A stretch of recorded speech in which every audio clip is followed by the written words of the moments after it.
All right, all right. I think it's time to get into this. Let's go. Let's go. Where's the button? I think it's this one. That'll get us started. Right?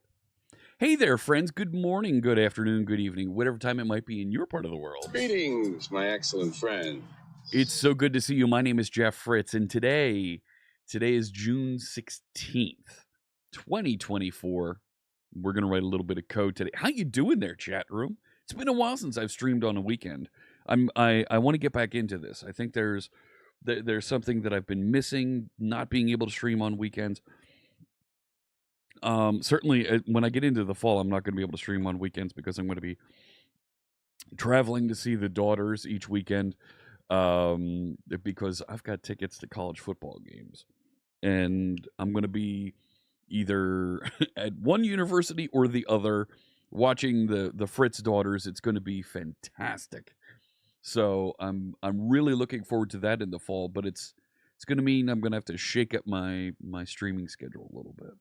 We'll figure that out. Let me say hello to you out there. Hello, we're streaming live on Twitch and YouTube. There's still factor codes out there that folks can get for the next week or two. I think for the next 2 weeks. If folks are interested in that, I'm not going to be doing the heavy push on those. You'll see the codes pop up there in chat for folks that are interested, and of course, you can click the link on the about page of my Twitch stream. Let me say hello. Let me scroll back up here. Surly Dev, hello. Procrastinating today. That's just fine. No problem with that. It's Sunday. Take it easy. How you doing there, Jeff's Hat Stand? Hello. Just standing around, listening, holding hats. Yeah, that's your job. Yep. How you doing there, Burger B? George Coder. I hope you have a great weekend as well. It's Father's Day here in the States. I hope all the dads are having a good one. Hey there, Jay, watching on YouTube. Hello, hello. Burger B, thank you so much. So I spent some time, I've been spending time looking at tuning, tweaking, and adding capabilities to the aspirify.net website for the last few weeks. And we've built and done some really cool things there, and I think it's okay to step away for that a little bit and go back over to Tags app. And with what we've learned around .NET Aspire, start wiring up Tags app so it uses .NET Aspire and break up that monolith so that we also have some individual services that we can manage and spread out the workload a little bit so the web server isn't cranking quite so hard on that. Hey, Dead Robot Dev Bitwise, thank you so much for the Happy Father's Day. George Coder says in Belgium it was last Sunday. See, isn't that kind of weird that like things like Mother's Day, Father's Day are not internationally on the same day? You know, here in the States, it's this time. Belgium, it was a week ago. It's going to be some other time for somewhere else. Like, yeah, we're going to be doing some refactoring. That's right, Bitwise. Moving some things around. So, yeah, that should help a little bit. Help make it easier to deploy and run this when we look at the bigger scale applications. I know I started working on putting Tags app into a .NET MAUI application. Quite frankly, I need to have Tags app updated and ready to go for .NET Conf in November.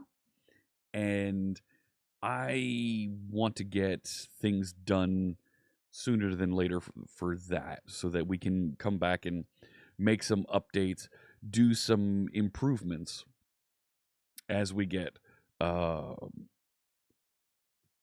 closer to that date, so that folks that want to contribute and help out, you can see some of your contributions reflected in Tags app as part of .NET Conf. So, yeah, that's the goal. I think we'd go through and do a little bit of work on that. There's some low-hanging fruit. I think there's also some things that, because I use Tags app for the Visual Studio stream, I think there's some things that we can clean up and we can improve along the way feature-wise in there as well. Things like, you know what? Let's be able to export all the messages. Let's add that feature. Let's go through and give a feature to allow me to clear the current contents of the waterfall.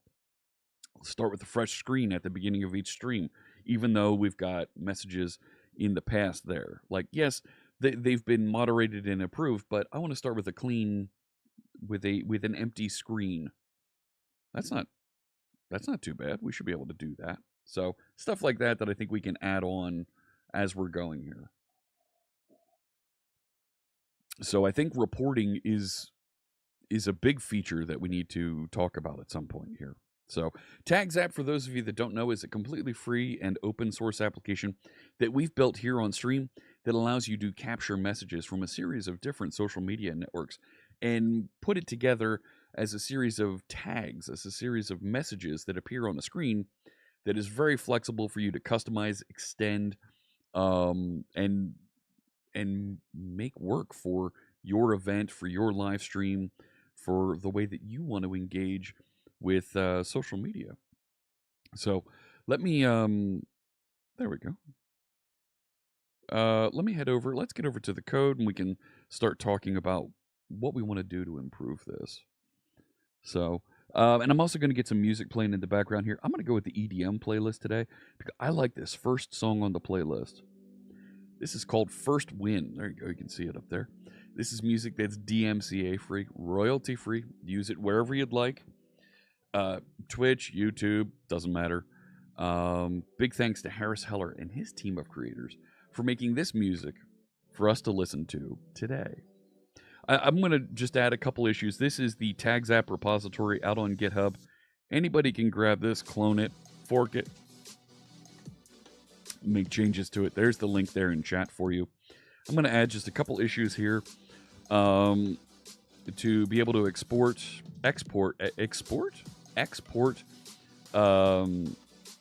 messages. Yeah, just be able to. It would be nice to be able to export messages with some filters around, yeah, so that the contents can be shared.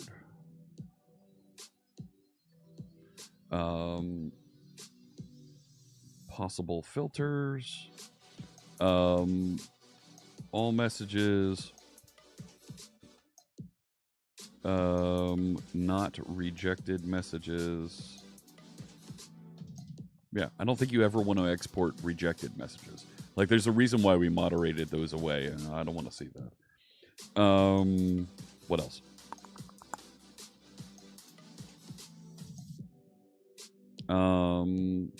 I guess export in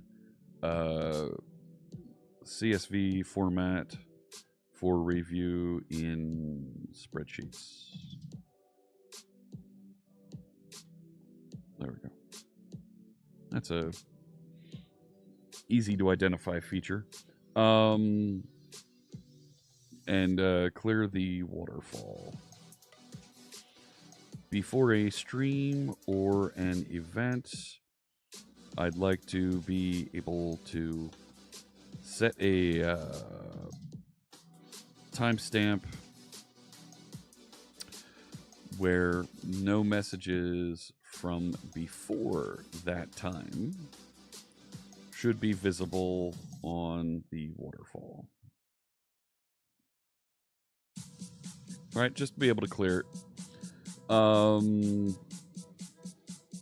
I think there was one other thing that I wanted to do. Clear it, export it.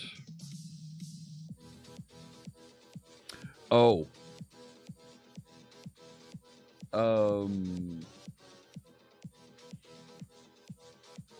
I want to be able to do, not ignore, but, and it's not a reject, but like hide messages from.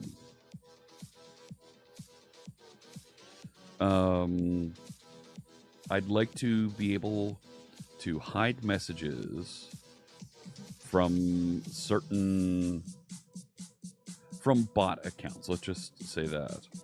Um, things like the Stream Elements bot or um, Restream bot should not appear on screen.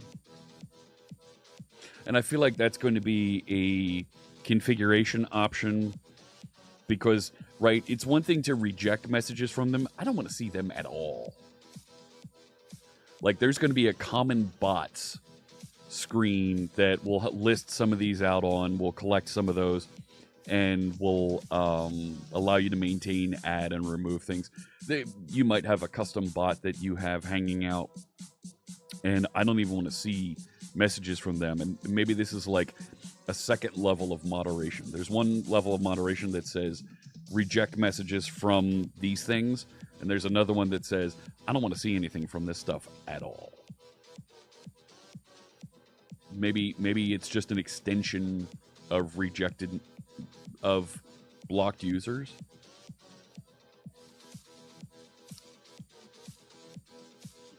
Maybe, I don't know. We can talk through this when we get closer to that feature.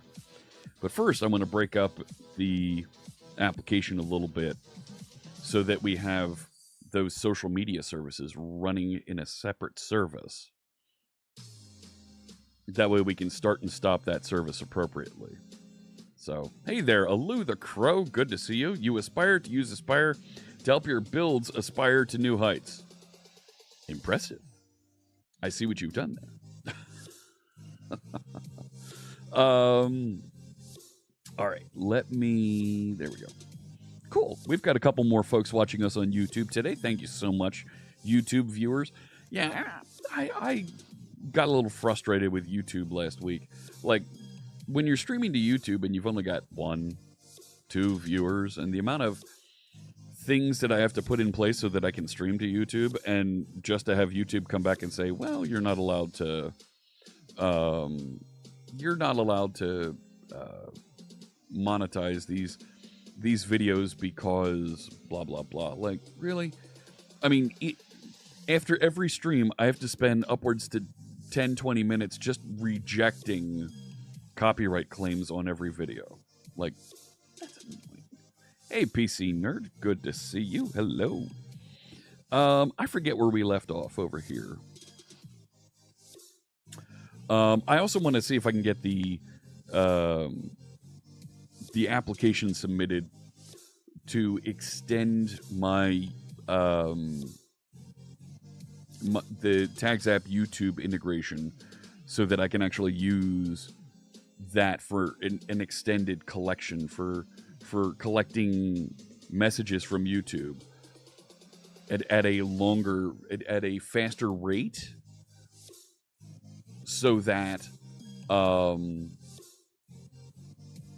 I can have live YouTube messages coming into TagsApp along with your profile pictures and all that, because I think that's a lot better than showing the Restream bot there. What C# version am I using? I believe this is 12. I believe I'm using right because it's the version that shipped with .NET 8. Yeah, I think it's 12. I've lost track of the versions, the version numbers as they right. C# version list. Yeah, 12. So, and what's my favorite new feature? The collection the collection expressions I've started using in place of enumerable empty, because man, is that easy to use. So much easier to use. Primary constructors I'm using more and more and enjoying. I wouldn't say it's my favorite yet, but of the collection of features for C# 12, the inline arrays I think are the one No, not inline array like that. No, I'm thinking of, come on, where is it? Is it collection expressions? Yeah, it must be collection expressions that I'm thinking of, where you can just put square brackets and pff, there's your array. Inline arrays I haven't gotten into. So create an array of fixed size and a struct type. Like, yeah, that's an optimization that I'm not in on yet. Like, there's other things for me to optimize first. I'm getting raw string literals I use more and more. Generic math I don't use. Global usings and file scope namespaces, absolutely I use all the time to significantly reduce the size of my code files. Like, that's a big deal. So record types I use a lot. Global usings I think are a big one. Just prematurely optimize everything. I'm not going quite there yet. So, where was I in here? I was looking at the Twitch relay for something, but I forget what. Oh, no, that was for... So I have a little device that I have sitting here. These are called qubits. These are little mini screens that you can have data appear on, and they're like a little... Can I lift this up and show it on screen? I think I can. I've done this before. They're kind of pinned in there. There we go. See, I've got these 3 little screens, and they're showing... I have one that's showing the weather. I have one that's showing the Microsoft stock, because I own a bit of Microsoft stock. And I've got one that's showing the current number of viewers on Twitch. So these are called qubits. And they ran a Kickstarter, and I bought 3 of them. That's not it. Really? No, that's not it either. Come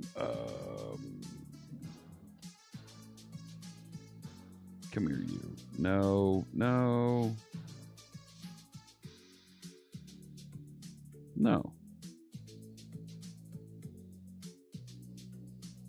Right?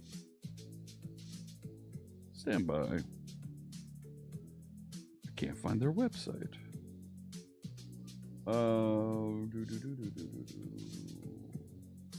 Cubelit, not qubit. Cubelit. Spelled it wrong. That's not... No. There it is.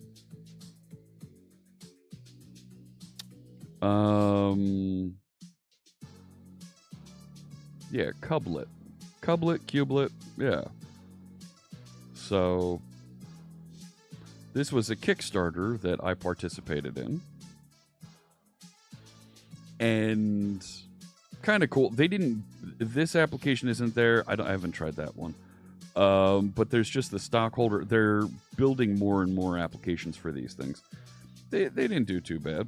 But it's a nice little screen that I use. And I have a couple of things running in the background here that just push data to them.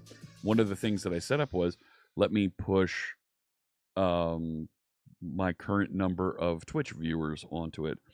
I definitely see wanting to do things like, hey, let me push data, other types of data onto these. It doesn't make sense for me to put a QR code on this. Like, who else is scanning the QR code at my desk but me? So I could definitely see putting some sort of just a value up there. Some of these other things, they never got to building. But it's a little bit of a pain in the neck to build applications for these. So, like, I get it. But what I was doing was was looking at some of my older code to get the Twitch API so that I could set it up, and once every 2 minutes it pushes a number over there. Do they each take up a USB slot? No, these are. So I have a USB. It's a 3-in-1 USB connector that has these plugged. There's 3 micro USBs coming off of one cable that's plugged into power my USB power bar.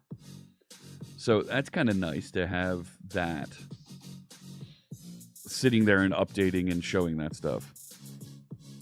Be cool for the number of products you sold or something. I'll have more to show you about that in the months ahead as we get into my tag.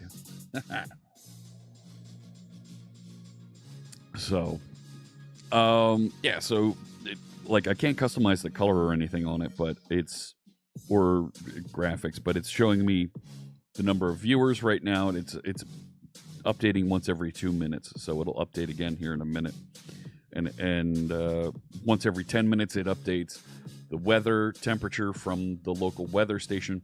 I'd really like a dedicated weather app to run on this, and I'd love to write that, but it's all C++, so it's not a language that I'm comfortable in, and I would need to dig in and learn more about it. But definitely the stock graph one has been very cool to just hook that up and point it. There's configuration on an app that runs on the phone. Just pointed it at the Microsoft stock and automatically updated. These all connect back to an app that runs on the phone and automatically updates and paints the information on that. Just rewrite it in TypeScript. Oh gosh. No, it doesn't work like that.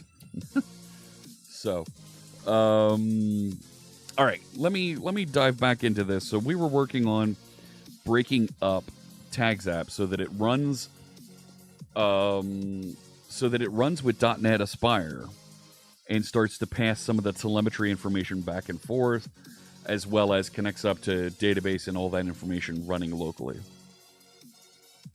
If one thing won't work, then it's that.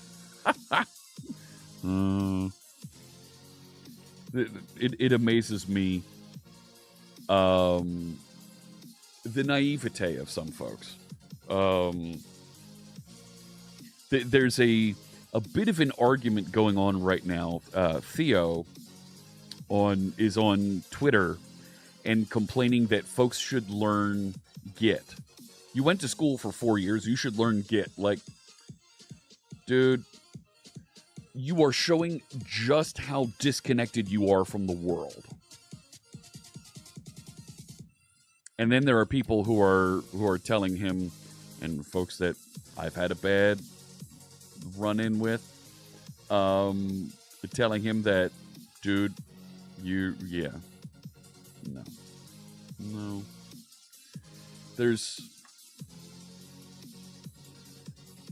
He's stepped into a place where there's a lot of folks that will want to cancel you.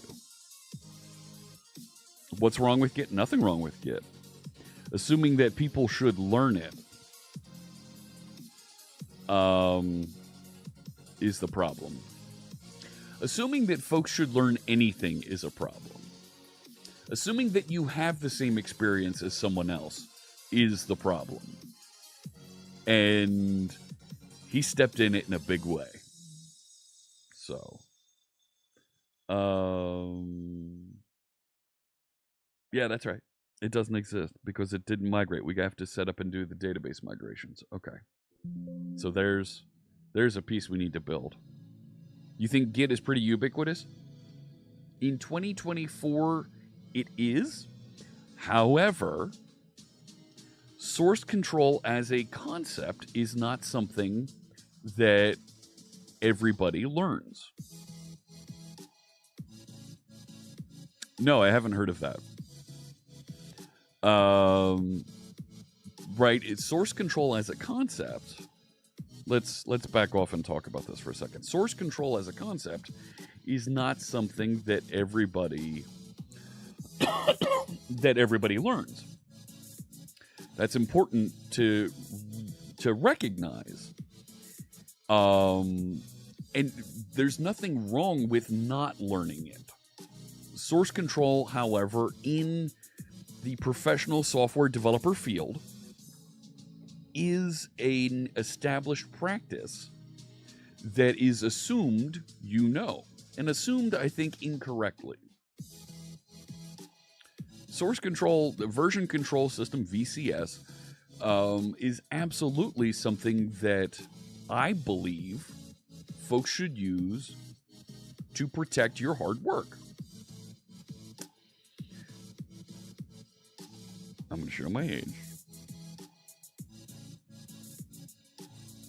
There was the first company I started working for when I graduated college felt that version control, by copying all the source control over, you zip up what's currently on your system and copy it over to the server each night.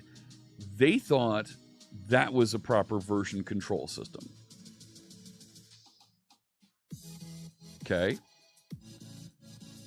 Like, that was a way to persist and protect the hard work that everybody had done. I introduced them to SourceSafe. And at the time, in 1998, 1999, SourceSafe was pretty good. SourceSafe is what a lot of enterprises used. And then more folks started getting into CVS, and then Subversion, and now Git. It's a back-end agnostic version control system being developed. Why? Like, give me a reason why I need to check out. And back-end agnostics, so what? I agree with... Hey, Corey, good to see you. I agree with Corey. Source control is at this point synonymous with Git. So, yeah, right? That was another way that folks would distribute and save copies. Zip up everything and everybody email a copy of your application folder to Skippy, and they're going to save it off onto the server or something. Like, rename files to something old. Yeah. Like, in the 90s, zipping up and moving things somewhere else was a valid practice. It wasn't a best practice, but it was a valid practice in many organizations' workflow. Today, you can put a Git repository on any server, on any machine anywhere, and now that there are Docker containers that you can run things like GitLab in, there's no reason that you can't run a hosted Git repository with a web front end anywhere. And if you want enterprise-grade storage and backup, GitHub is available, Azure DevOps is available, there's all kinds of other services available that you can buy and use to make sure that you also ship a copy of things off-site. So, if you got paid, then it probably was the best practice. It wasn't. Subversion was great until you had a merge conflict. Oh, the merge conflicts in Subversion and CVS were awful to deal with. Awful. And we used Tortoise. Tortoise was a shell integration that you could use with Windows Explorer that allowed you to right-click on files and say, commit this. You know, save these changes and persist it. GitLab is so useful. I couldn't imagine developing with it now. GitLab is great. I have GitLab running on my home server over here, and there's a number of projects that I archive and I throw over there. But you know what? For the most part, I push stuff out to GitHub. Like, even if it's stuff that's private that I need hiding somewhere, like that I don't want folks to find, I put it on GitHub anyway. Mark it as private, and that's okay because at some point I can open it up and I can then work on it from anywhere. Like, in my mind, because private repositories are free on GitHub, the reasons to have an internal GitLab, even using GitLab, the public service they have available, the reasons to have an internal offline Git repository are less and less. I don't really need that. When I can have somebody else manage it and push stuff out there and take care of the system for me.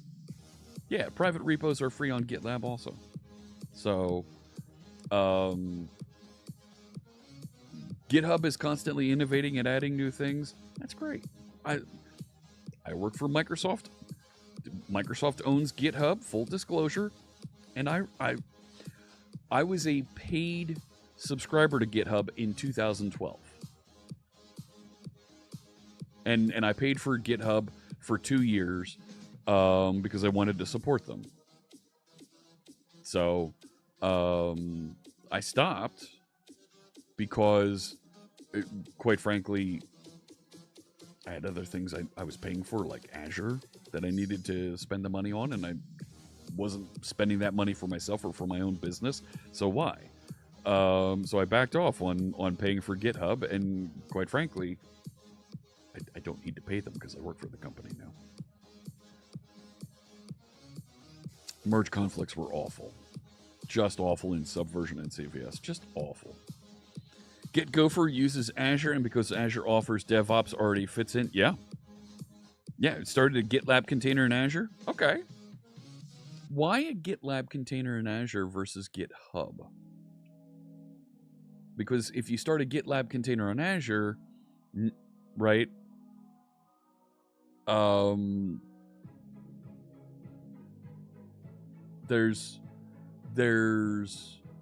You're now paying for that container to run instead of, so you like the CI/CD in GitLab better than GitHub Actions. Interesting. What's the differentiator there for me? Because I don't like the CI/CD in either service. You use GitHub Enterprise for your company, but it's expensive. At size, GitHub gets expensive. If it's just 5-10 folks, it's not too bad. That's not an answer. Get Gopher causes a lot of trouble. That tells me nothing. Help me out here. You learned it in an hour. Azure DevOps, in my mind, of the various CI/CD platforms that I've worked with, TeamCity was number one for me. TeamCity configuration is so easy to use, so good to work with, and test and get great visualizations out of. TeamCity was number one for me. Azure DevOps, I think, has surpassed that because of how good the tooltips and documentation and configuration checking is in Azure DevOps. GitHub Actions is like number 3, number 4 for me. It's significantly further down the list because of the YAML. You must configure with YAML. You have no other choice, and you don't know whether it works or not, but if it's even proper syntax until it's going to attempt to run. So, but GitLab Actions, give me, just telling me that something causes trouble doesn't tell me, give me something concrete here. You like AZDO's actual proper integration with environment variables? Yes. That's very cool. The integration with those things. Absolutely. So, not going to debate that one. The integrations that Azure DevOps has with the entire ecosystem of Microsoft developer tools is why you get Azure DevOps. You want it to integrate with Entra ID. You want that fine-grained control of how things are built and deployed. You want integration directly with Azure and your Azure accounts. Yes, got it. Totally makes sense. Haven't used GitHub Actions, but you imagine it would be pretty similar. It's definitely a series of preferences. Oh, yeah. You don't like that your boss uses the burn down charts against you? Oh, that's... No. Burn down charts, I think, are a tool that can be easily used against developers in a horrible, nasty way. So, all right, let me get back over to the code. Let's dive back in here.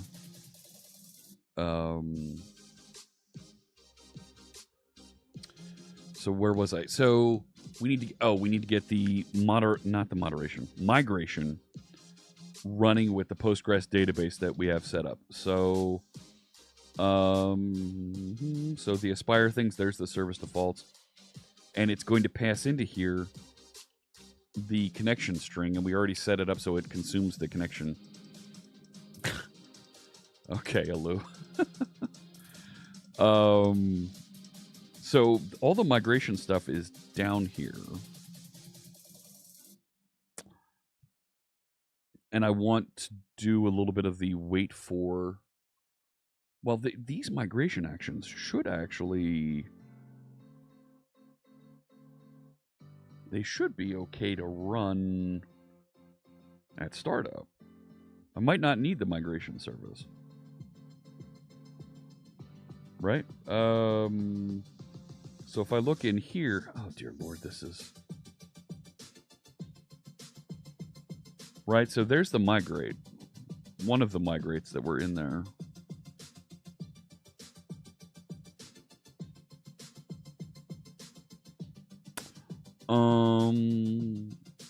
You can go away. Right, so when this starts up, it should apply the migrations. I guess I need that in there. Right? So that it builds out.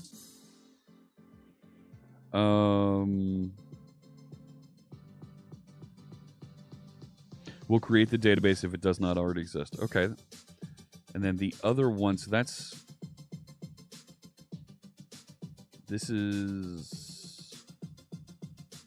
for the security database. It's right there.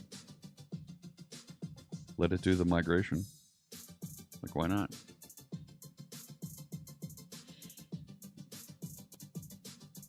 Then I don't need the other bits over there. You have automated burn down charts to basically prove work to managers. They never look at them. I haven't used burn down charts in a long while. You know, bang. Yeah, database does not exist.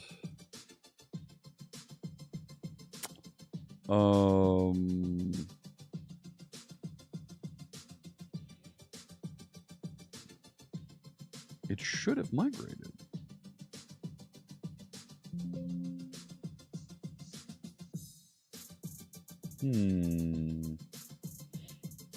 All right, hang on. Back here. You go away. It adds it and then tries to migrate it down here.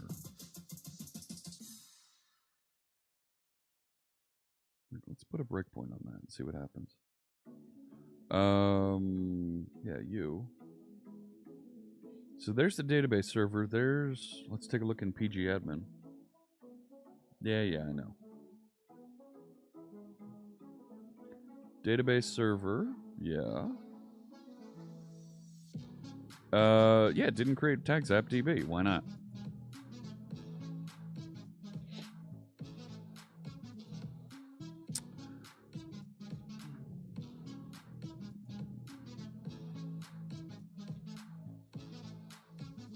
That should have created it.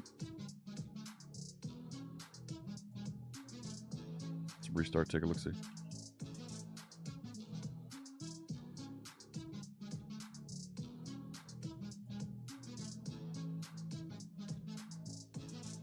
So, go ahead, get started.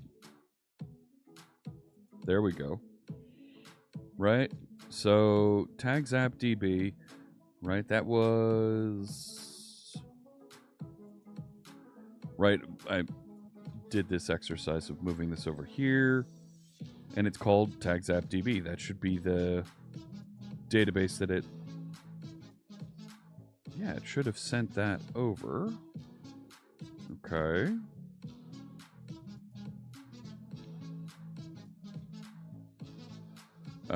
Yeah, add the messaging service.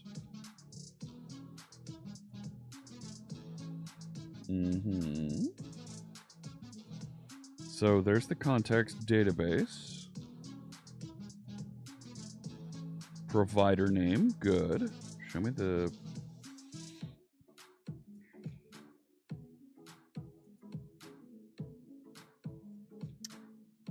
what do we got?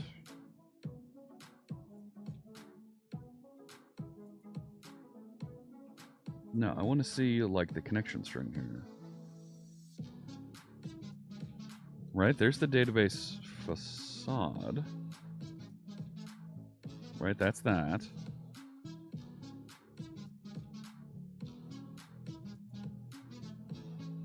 I thought there was a way to see the connection string in there. Hey, UNESCO. Hello. Janice27 just resubscribed for 29 months. Modular monolith? Not entirely. So, okay, that says waiting for activation.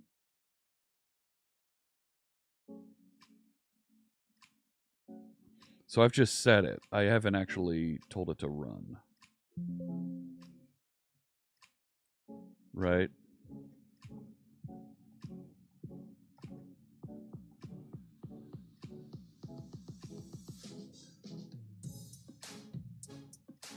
So let's let that run. Thank you so much. 29 months. And I'll be making a donation to a tech charity. Thank you so much for your support. Here we go. All right. So there it is. Waiting for activation, and I'm telling it start. No, it's already out there waiting. So why didn't...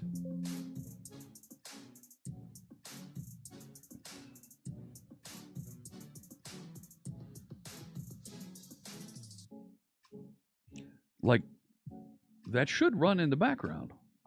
It's a static class with a static...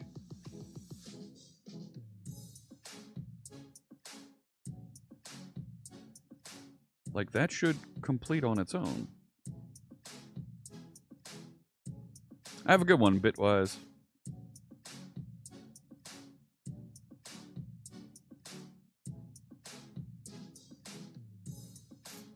Don't.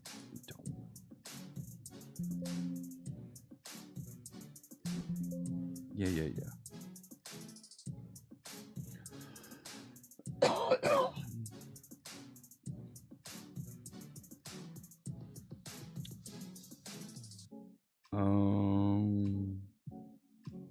Well, maybe I don't call them migrate async. Maybe I just call them migrate. Like, do it. Right? Like, force it to run and finish before the application starts.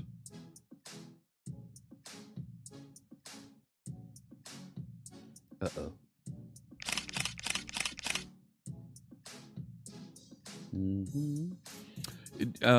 I got a suggestion the other day to add more interactive things that you can do in chat.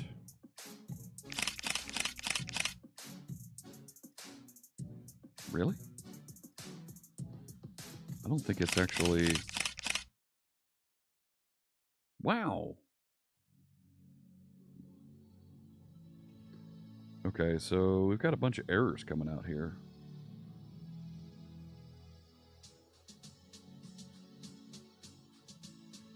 But did it actually do the migrations? Yeah, there it is doing the migrations.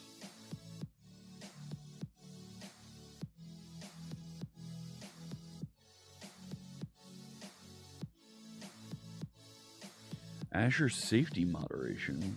Block. Okay. It's trying to get the data protection keys out of security database context.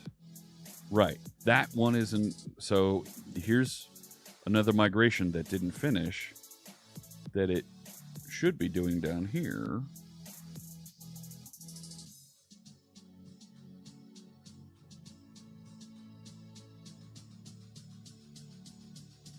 Right, and go up this chain.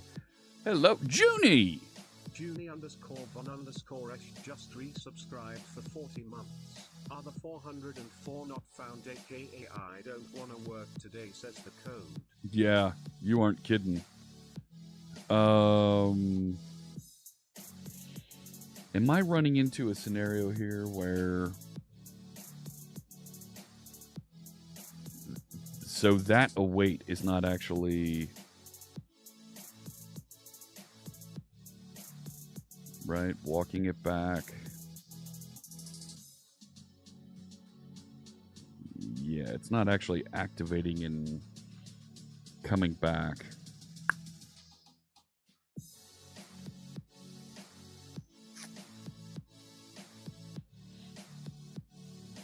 If I restart it, it'll probably finish it. So, no, it's gonna work. It's gonna work. But it should work the first time is what I'm struggling with here. See, look at this. And then bang, it's not, yeah. Oh. Do that again.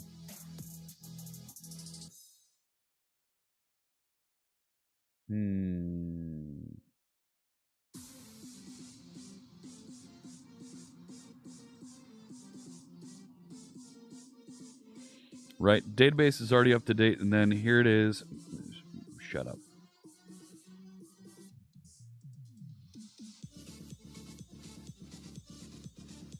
Also, then these messages that are coming in from Twitch, I need to change them from fail.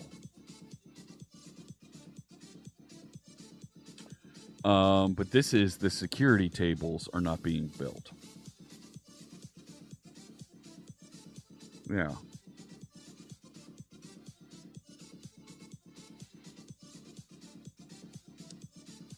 So if we peek in here, PG admin, the PG tags database should be there.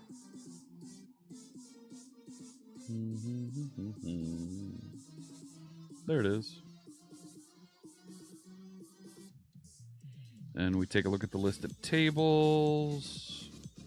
Yeah, it didn't actually scaffold those. So let's do this. Let's delete. Sure. Delete that table. Restart, and it should be able to scaffold it.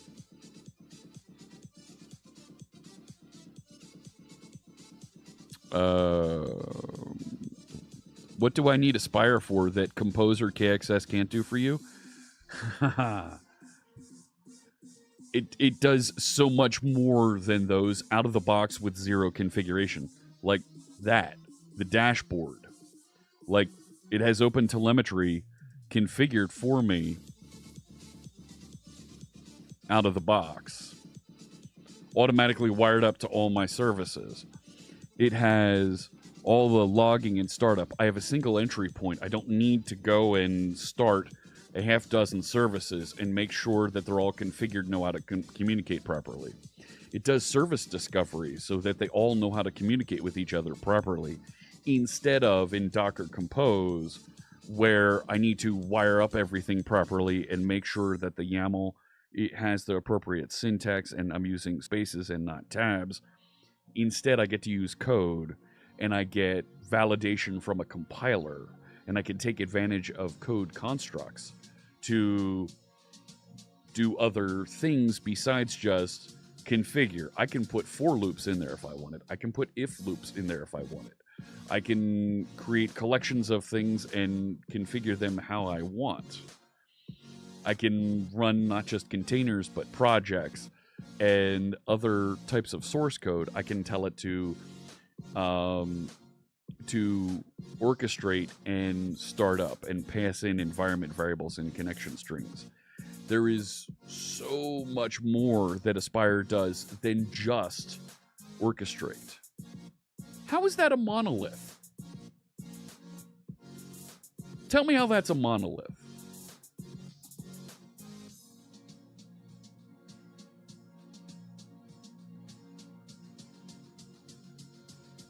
Yeah, at worst it's a modular monolith. I'm about to break it out. This is absolute. Right now, it is a monolith. I'm about to break it out into separate services. And even then, so what? You know what's a monolith? Stack Overflow. Nothing wrong with that.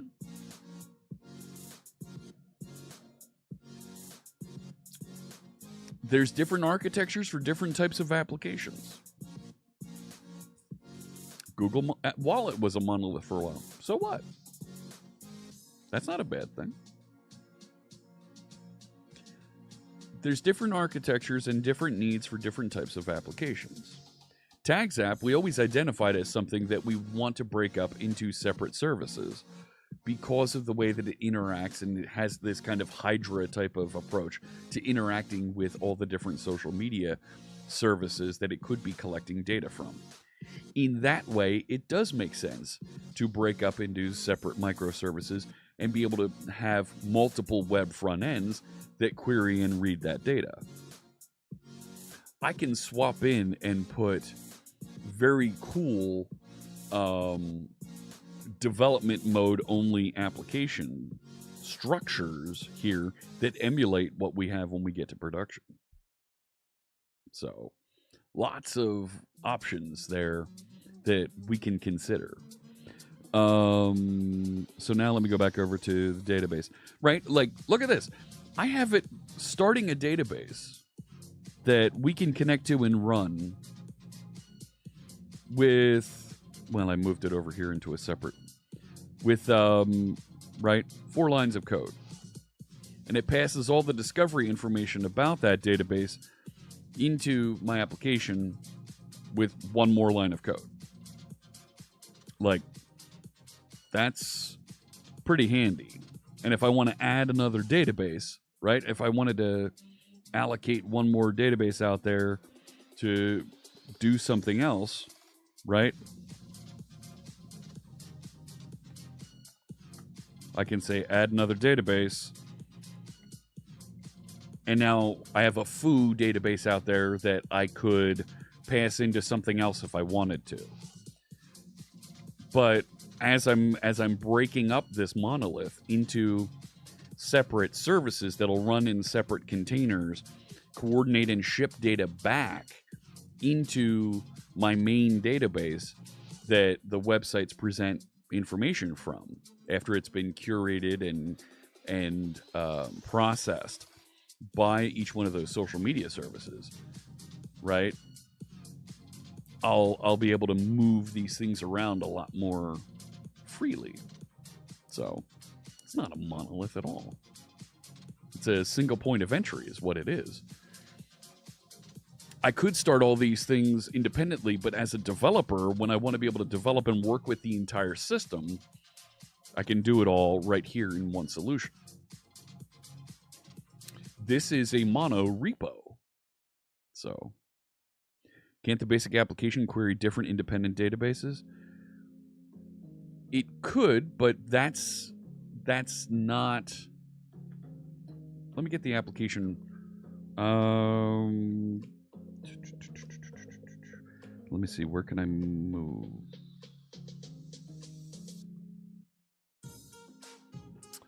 I don't want to query multiple databases to bring together one result set. It's one user interface. I want to query it all from one location. So I don't want multiple databases. That doesn't make sense to me.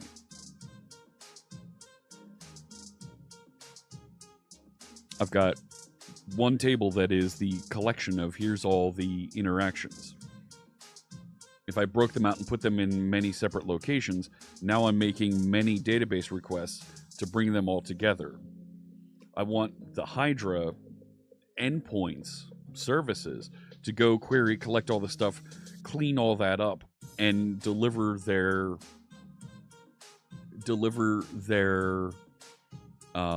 data in the format that I want into one location that the website can present.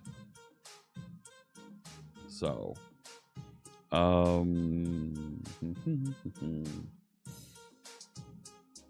like the source database for the Twitch provider is the chat room. That's already querying and scrubbing and cleaning that data and bringing it over and putting it somewhere that the web user interface can present. There's no reason to have another database that is just, here's what I got off of Twitch. No. Scrub it, clean it, and drop it off. Like, that type of architecture where each service has its own endpoint and be able to query, and you have the accounting service out there, yes, in that type of architecture makes sense. Totally. However, there's also a central reporting database that you're going to end up dropping the output of that into, that's also that what the warehouse and logistics and shipping folks and the orders folks, they all generate reports and output that go someplace so that you have one place that the web front end queries and presents. That is that aggregated data that each one of those separate systems is working on and maintaining for their services and their individual targeted audience, right? So as we grow this application, there's going to be a need to break out and do more orchestration and metrics and interactions with those individual services, individual social media services, which means it makes more sense to have an individual service that does just the interactions with Twitch. Then if we need to tune and do more things with our interaction with Twitch, I've already got it broken out into a library. And this is a good architecture discussion. I like this.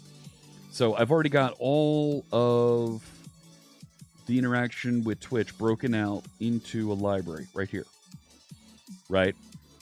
And it adheres to an interface that is actually going to start to fade away, because what the interface does to start and fetch data is going to be something that we'll be able to customize and do more appropriately for that Twitch interaction to get data and identify profile pictures and what have you, and place that inside of a Twitch specific library, right, and service. And inside of here, right, I have a chat client that knows how to connect and do the standard IRC connection to Twitch using a TCP client. Now, Twitch is encouraging folks to change the way they interact with chat from an IRC client to something that's more like WebSockets. And that's okay.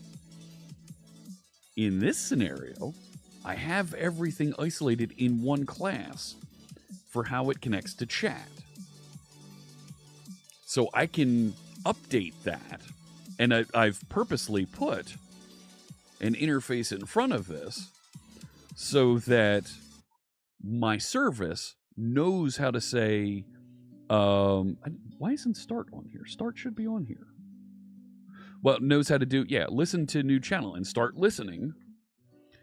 And I'll swap that out when we're forced to go to WebSockets with a WebSocket chat client, and I'll just swap it in, and that's the new implementation that I'll use, done. The rest of the application works the exact same way. So it ends up working really nicely to have that abstraction. I'm not using database as a separation layer. There will eventually, there's already concepts and structures in here to use to use messages, and there's an iMessaging client. I forget where it is. There we go. Notify of new messages to pass messages around. So this will eventually pivot from being Signal R to a service bus, and we'll pass messages around that way. So, how you doing there, Mike Sta? Mike Sta? Okay. You deploy Blazor Server app to 100 production servers of your customers. Wow. They always complain they need to control F5 in their browser to clear the cache. Is there a fix for this? We fix this for our main CS and JavaScript files by appending a v equals. Take a look at they're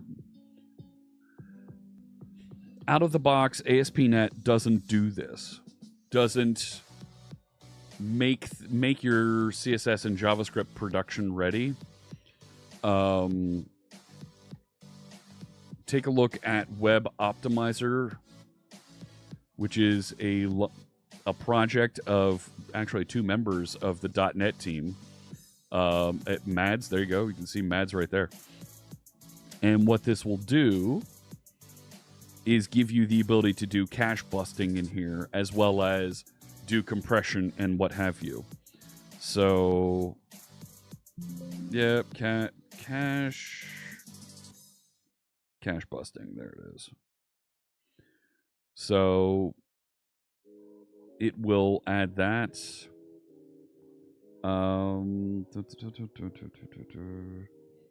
So where is it?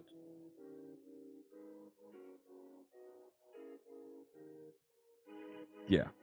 So it'll generate that v equals out here, right? Other output caching that you may be doing will, right? Output caching and response caching that you might be doing might not be forcing that new the new text to come out. But take a look at that. Will it work for isolated CSS and JavaScript?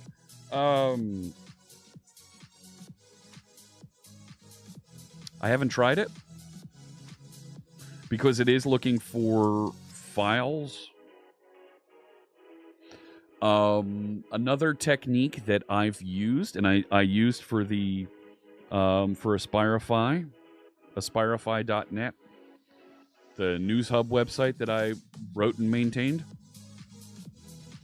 is I actually take the current Git hash and I throw it on there.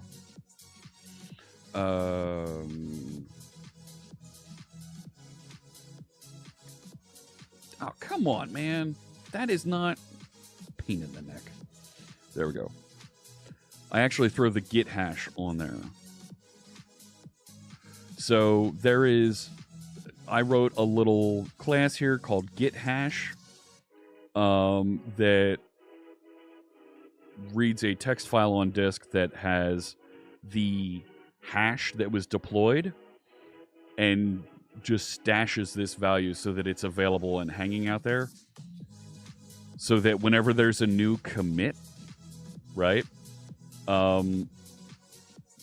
that isolated CSS gets a new Git hash that will force it to restart. You could, I'm using Git hash there because I'm not incrementing the version number. You could certainly do, you could do something like assembly dot image runtime version. Where is it? Not full name. Yeah, get name version. and actually put the version number on there. If you're incrementing version number, I'm not maintaining version number for Aspirify. There is no version number I'm maintaining out there. I probably should at some point. But just grabbing the git hash and inside, come on, go delete all that. There we go. Inside my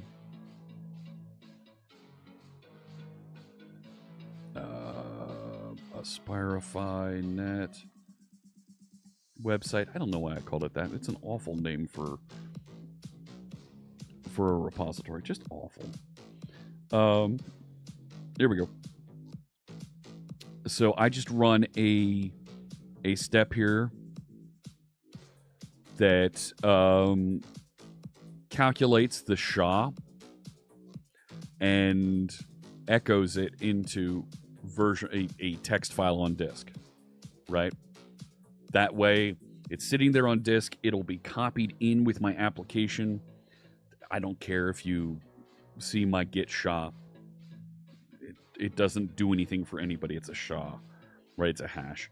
But then I read that and append it to, right? So if you go to aspirify.net and you look at the source code, well, I have it compressed. F12. And we go over here. We look in head. There you go. You can see the SHA is getting appended to all of my style sheets and things, right? That was my way to kind of create that cache buster token and force it. You let CI make the version. There you go. Yeah. Okay. So if you are getting the version, then you can very easily grab the assembly version and just echo it on the end there to create your own cache buster token, right? It doesn't matter what the value is. It just matters that it changes from version to version. So the problem lies mainly in the isolated files, which get compiled. No, they get compiled at compile time. They get concatenated together, right? That file at compile time is assembled and it's not sitting out there, it's sitting in memory. Come here, you. Right? So if you have lots of imports, yeah, it'll run that import when it's first loaded. So the isolated CSS and isolated JavaScript are loaded when they're requested. They're not compiled later, right? At compile time, they're allocated and they're sitting out there on disk somewhere or in memory. So that's how I get around that. But for everything else, this will do the cache busting tokens for you. But I kind of force it with my own little git hash there. Okay, where was I? So that wasn't loading, but this should have... Did it allocate the database now? Security database. Show me my tables. Not publications, schemas. Right? Tables. Why didn't it create the rest of the tables?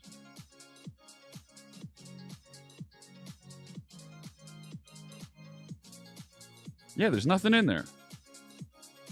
So it allocated the migration history table, but it didn't load it. I think that's how it works. I'm like 90% positive that's how it works. But the cache buster should apply because you get it because each time you've got a new version, and it should force the browser to download a new version each time. And I have the minification stuff running for my HTML, for my CSS, for my JavaScript, so that it eliminates all of those comments, all of the white space, and it ends up saving like 15 to 30% of the file. Like if you go to Aspirify, like I am squeezing that thing so that, right, it's one line. There is no carriage returns. There is no space. It is, right, everything all jammed together as one line, one file, to let it load really, really quick. And I also have that for the CSS stuff out here. Like, right? And I've also turned up the response output, so everything is cached. Everything is cached. So it's not downloading new images, new anything each time, right?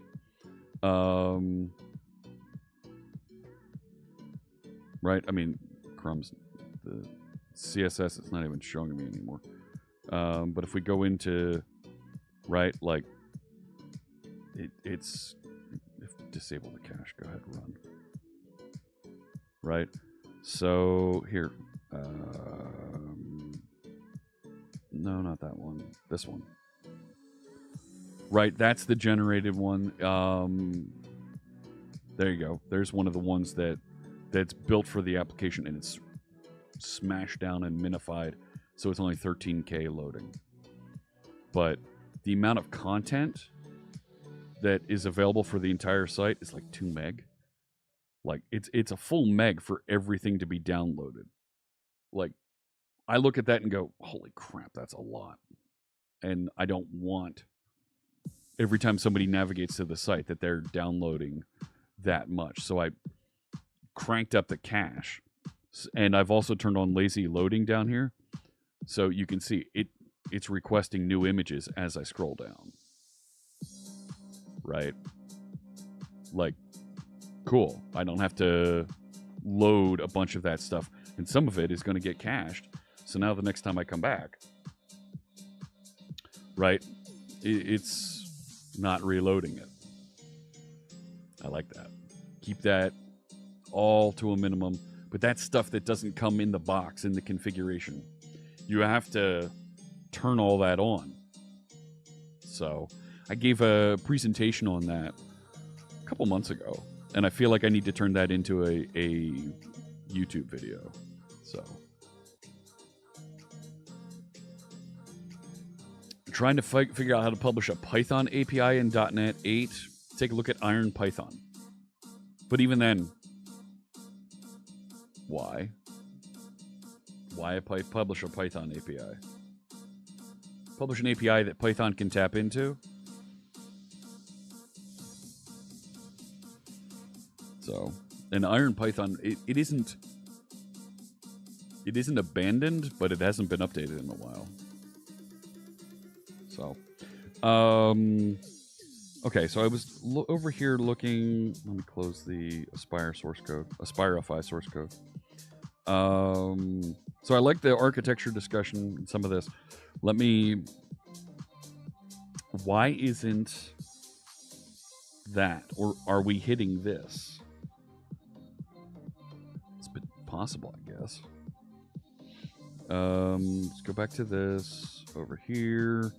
Let's take a look at the log. Yeah. Right, and up here, this is stuff. Oh, I can't find data protection keys. Yeah, I know. We're working on that.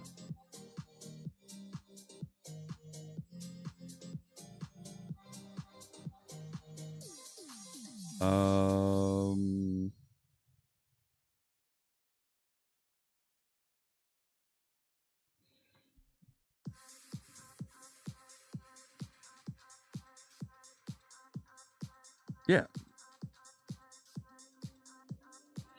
It should have added.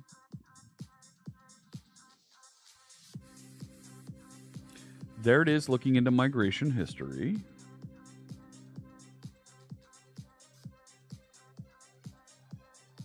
So is there something? All right. The migrations for this are sitting in a different project. Zero's Apollo just Apollo! resubscribed for 2 months. Morning. Good morning. Thank you so much for the resub. And I'll make another donation. Appreciate that. Yeah, the migrations for this are sitting somewhere else. So how do I change?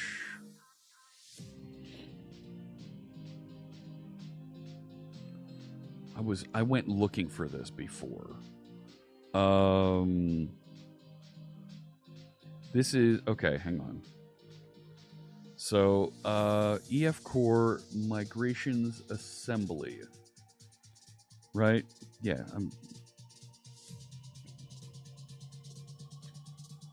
so it's the second argument. Right, the first argument is the connection name. So if I did something like this, let's put some carriage returns in there so you can see these things.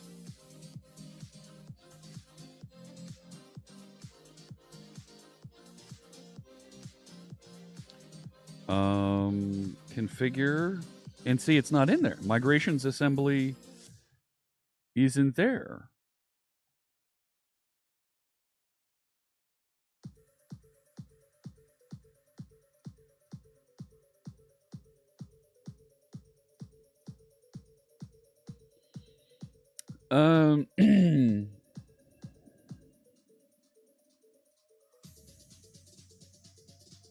Yeah, I'll use one context type.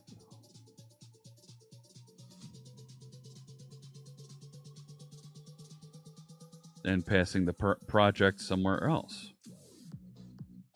Yeah. And saying migrations assembly.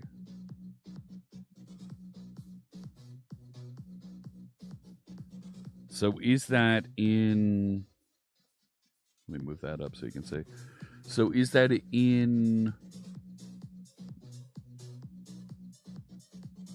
the configure options or...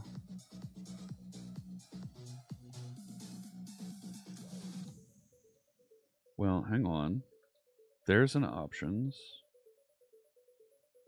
And there is no migrations assembly.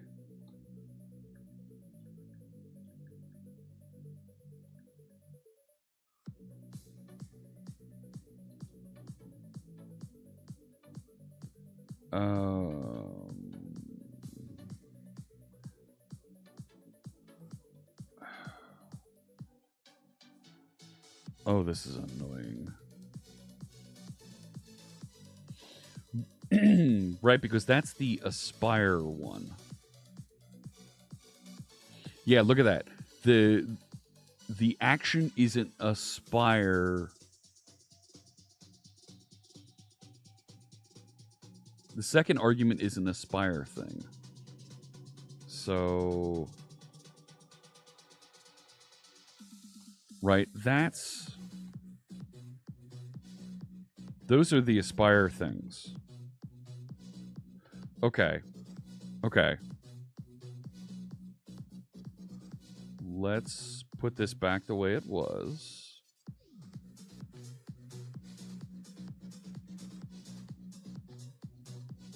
And I'm actually going to comment that out because what we can do is...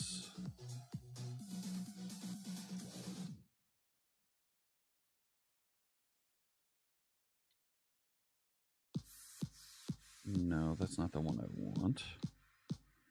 It used to be...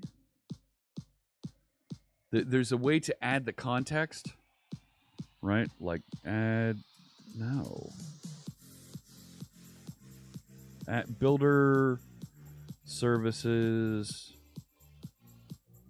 There it is. Right, so I could do security context and then pass in the connection string. But I can do that The connection string is builder configuration.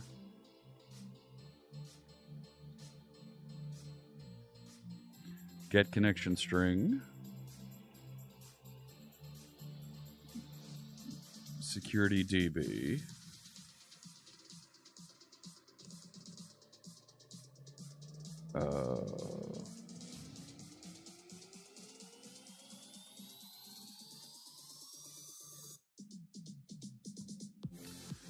And right, so I have that, and then I can pass in the options.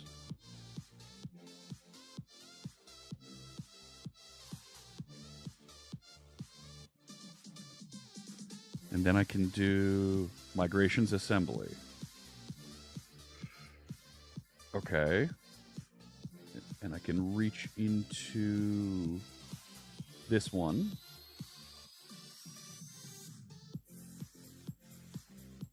Security context model snapshot assembly.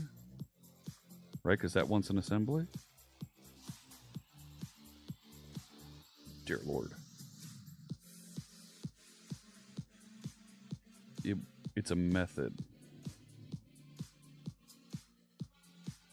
What the hell is this? What's the name of the assembly? Get assembly. I have. Right, that's an assembly.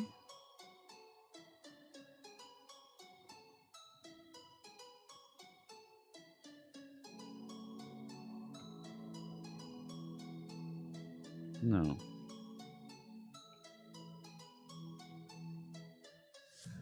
Go back to, what was the old version of the source code? What was it returning? Stop being a dork here, Fritz, and go get the... Where was it? Here.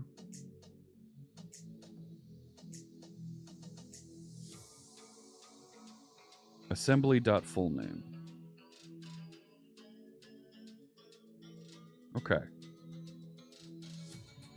So that's the end of that one, and then this.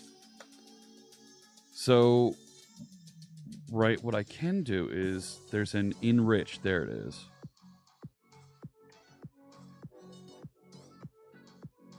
Which lets me still use that same configuration and extend it and add in. So now, yeah, I know we need to restart because I redid the startup script. So now it should get the configuration appropriately that Aspire is generating and passing in, and then add the various metrics and tracing and stuff there.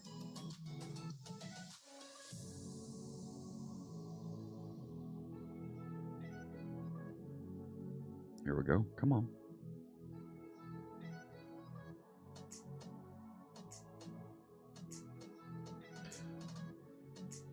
There we go.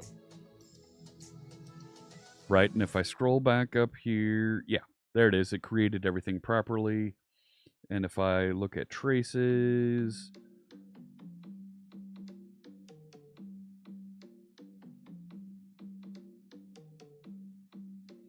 initializers, negotiate, I guess. There we go, working with Postgres.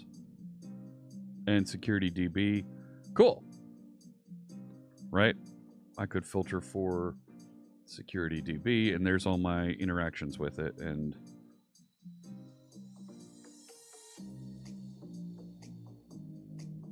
well, there's no structured log saved with it because I'm not adding that stuff in yet. Cool, got that fixed. Next steps. Right, because that does properly load, and right, I could log in here, and is that actually going to do it? I don't think it is. Okay, it did, but it's pointing to a new database. Yeah, I'm okay with that. So go ahead and log in, and because I'm the first login, why didn't I get admin? I should have gotten admin.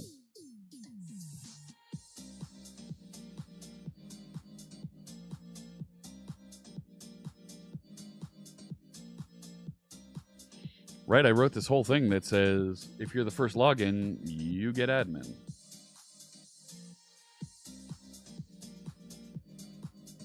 And I don't have admin. Well, that's a pain in the neck.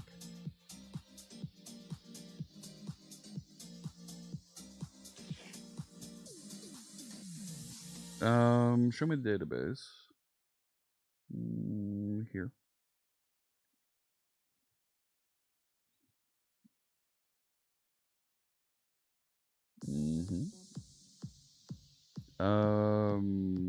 It's gonna be in this one.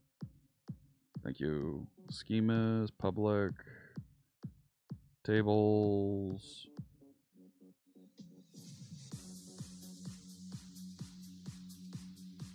There I am.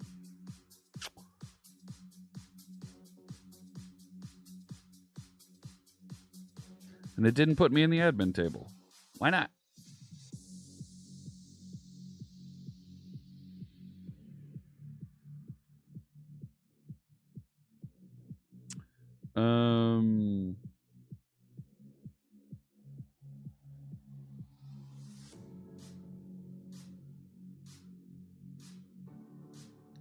Account. I did this whole thing in here.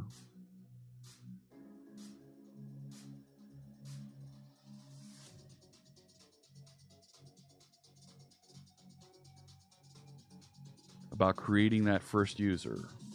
It's like in register, it jumps off, and it should add the first user. Yeah, there you go. If users count equals 1, assign it.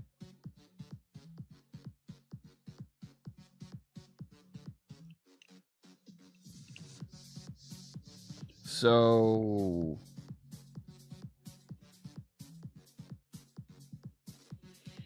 right, where's that called? So go create user.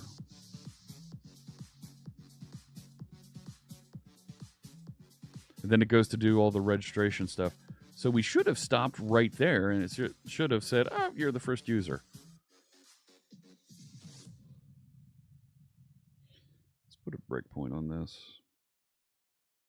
Because I can work with my database over here. Right? Yeah,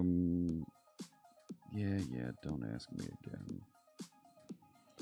again. Delete from ASP.NET users. Log in. Microsoft accounts. Yes, please, register. And it didn't stop.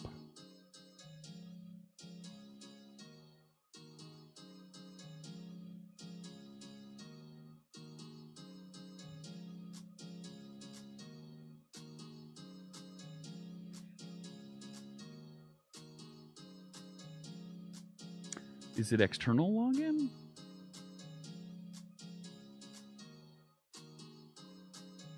No, that's login. Yeah, go ahead, do the thing.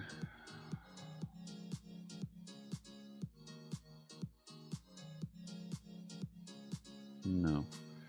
Log out, go delete my user again. Thank you.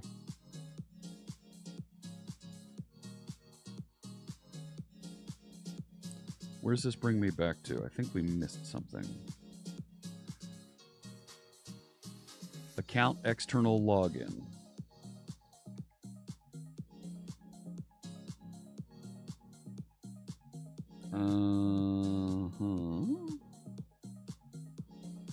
If action is login, it's not.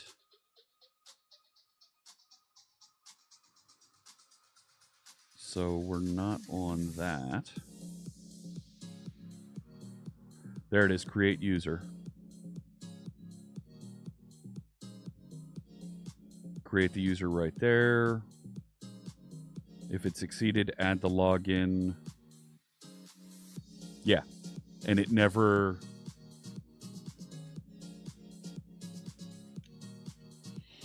It never adds the, yeah.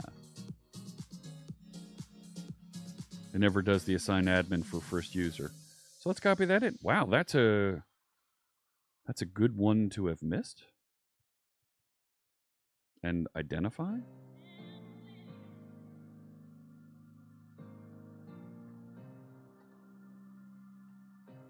So I'll add that back up here.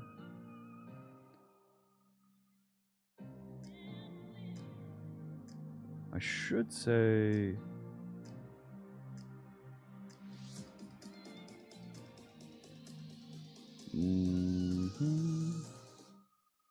It's not login callback.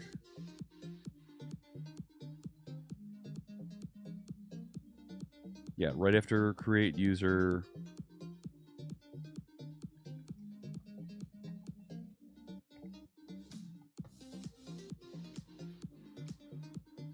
Cool. Well, that's a good one to fix. You've never seen that you can put tabs vertically? Oh, yeah. Right, a number of the browsers have it, but Visual Studio has it also. No, that's been available for at least a couple years now. It's in Visual Studio 2022. It's not an extension. It's in the box. So you're probably most used to seeing the tab layout across the top, like that. You can right-click somewhere out here in the tab well, or there's even now a gear over here you can click. And right-clicking, and you can choose Set Tab Layout. Here, I think I can do it over here. There you go. And I could say, put it on the left, put it on the right. I like it on the right because it's above me and kind of behind. And I don't really want to have things over here that that my camera is hiding. So... okay. So now if I go back over here, go back into the database, delete the user, re-register, and it should make that user the admin. It's not in that one. It's in this one. Schemas, tables, users. Where's it? View. Oh. It's empty. It shouldn't be empty. Okay, login, Microsoft.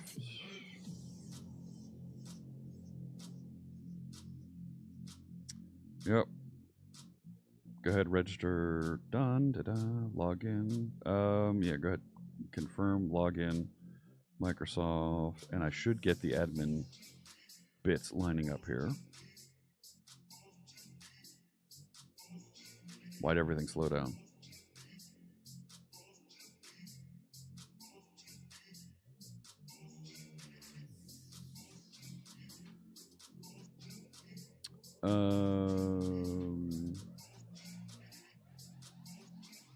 Do that again. Log in, Microsoft. There it goes. No, I'm not admin.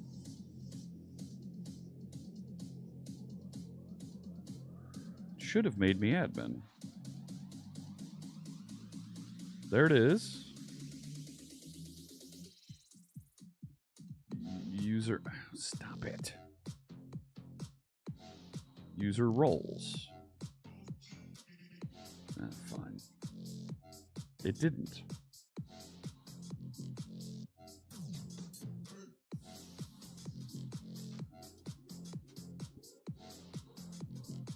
How come I use Blazor instead of Maui? Because I want a web app.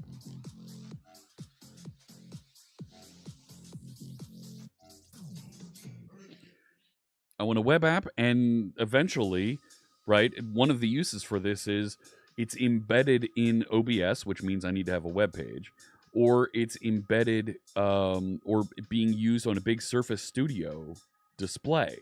So those are web pages. All right, so go back over here, take a look in database.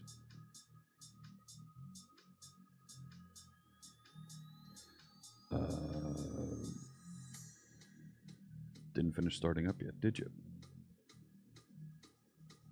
Did you?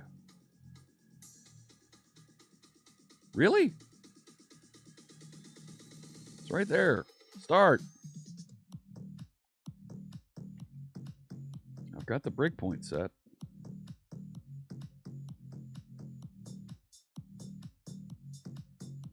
Oh, Topher, not only that, you can also set it to color the tabs any way you'd like. So if you look here, they're colored different things for Razor files, C# files, CSS files, and JavaScript files. They get different colors so that it's easy at a glance to see exactly what's in there.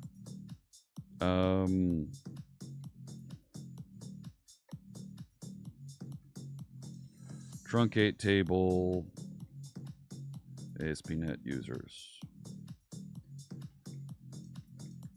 Find, delete from.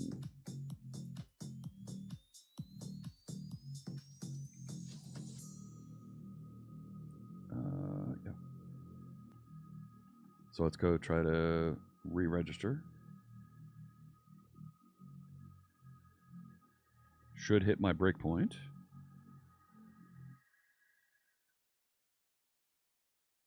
There we are, hitting my breakpoint.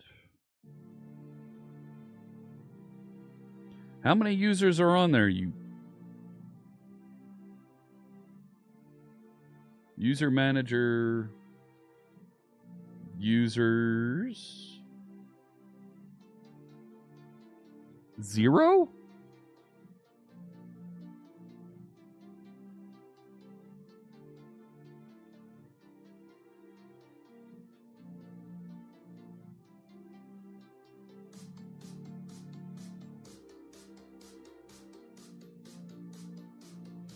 Is it?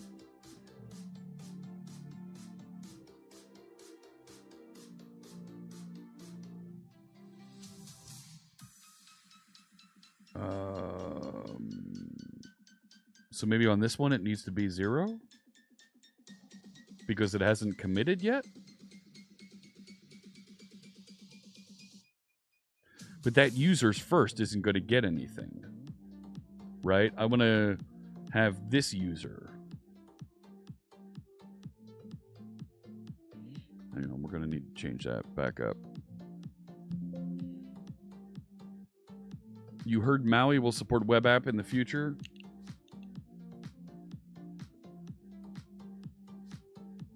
I don't know about that. I'm not familiar with that.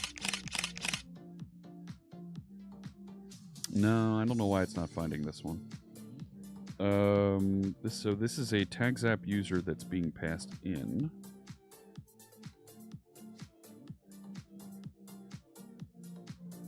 So I should be able to remove that and then say, let's do this.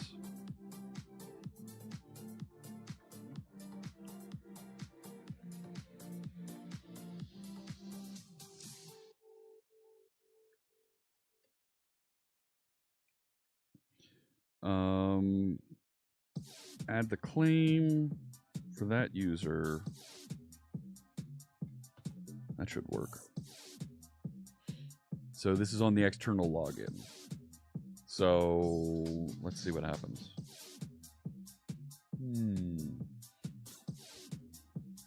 I got a new pair of gunners yesterday. I want to show you them because I haven't unboxed them yet.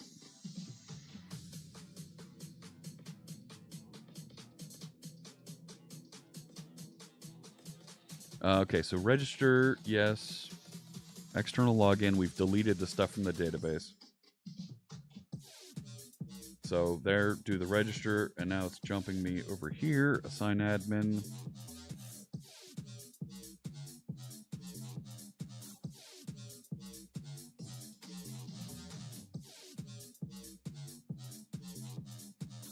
What? Now you're telling me there are users. Paulowski just resubscribed for 49 Hello. months. Happy Father's Day to all the fathers here, Ohio. Thank you so much. Appreciate it. Hope you're having a great Sunday, Mem Pulowski. Go reset the database. Try this again. Schemas, tables. Okay. And down here, ASP.NET users. Yep, truncate, cascade. Yep, do it. And if I say view, there should be nothing here. Good. So I'll go back over here. We'll register again. Click me. Microsoft. Coming back. And register. Okay, stepping in.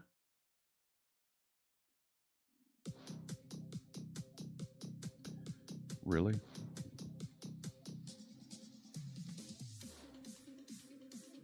It says, that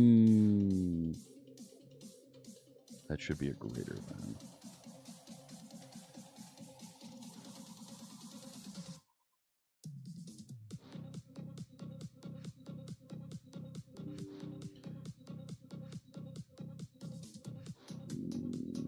I'm going to force it to go through. You stink. Restart.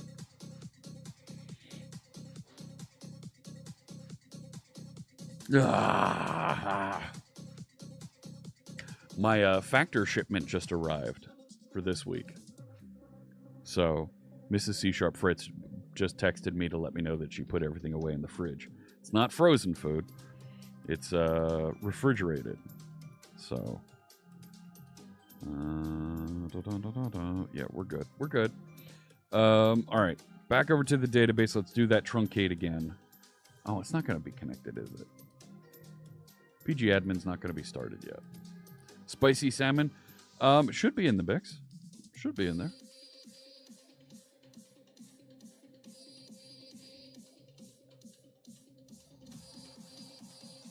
Come on. Come on, come on, come on, come on, come on. Come on, come on, come on, come on, come on. Come on. Let's go. Let's go. Do you understand the words that are coming out of my mouth? No. It's just staring at me like an idiot. Come on, start up. Here we go. Databases, security, right? And this is great because we're breaking all this up, making it uniform way for everybody to get in and use and develop and work with this. So truncate, cascade, yes. All right. Back over to here, register me. Go, go, go, go, go, go, go, go, go. There's startup lag because it's got a delay on it. It's starting literally a bunch of different things. So there we go. Okay. So add a claim for this user. So now it's going to set and do all that thing. Yes. Confirm. And if I go back over to PG admin and we say view, there's me. User roles. It didn't add the role. It didn't add the role.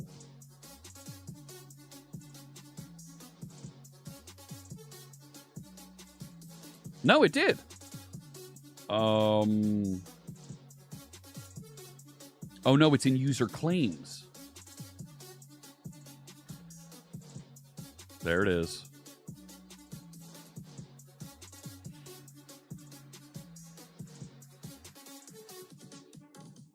This could be a problem. No matter. And then I can jump into providers. Blue Sky's working. Really? Twitch chat's working?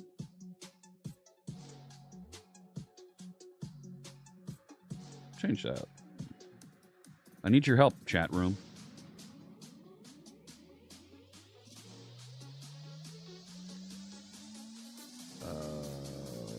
Did it? Yeah, okay, it says it did. What else? Why isn't Mastodon working? Enable. Do it. Success at saving it. Okay. turn off blue sky.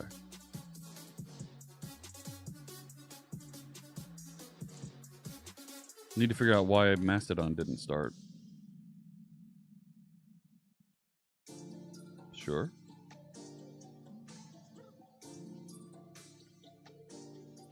No matter. But if I go over to moderation, I should start to see content. It's also not showing me providers here.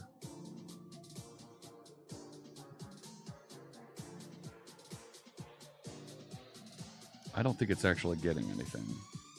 I think it's lying to me.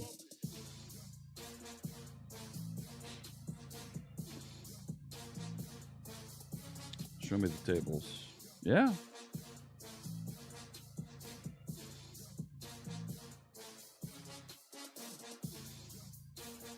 Hey, how you doing there, C# Titan?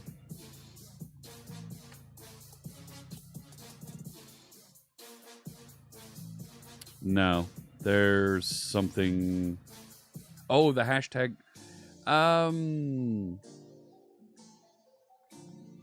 That's probably it for Mastodon.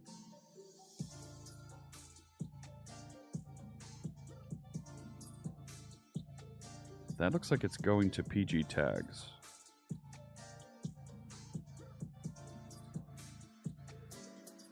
There's Mastodon.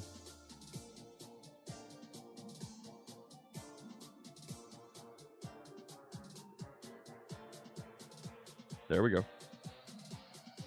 There we go.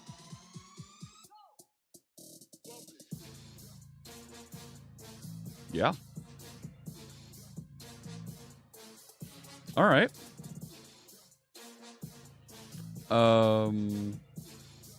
Cool.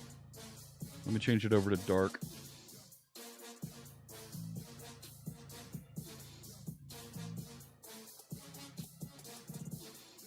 You were supposed to save that.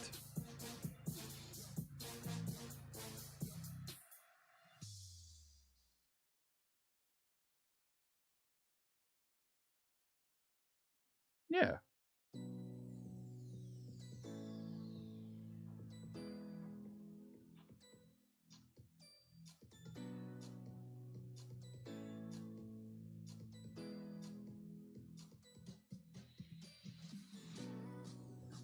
Why aren't I seeing users?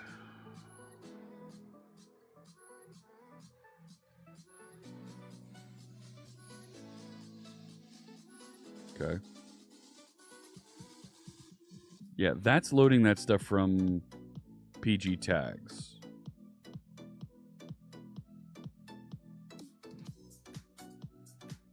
It's loading that from over there.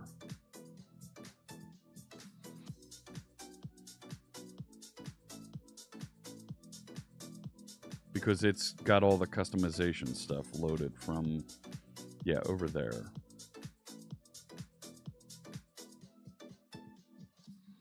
Okay.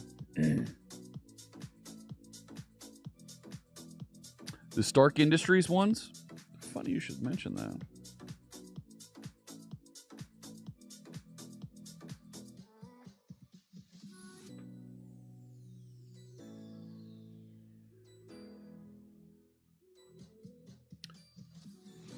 I happen to have a pair.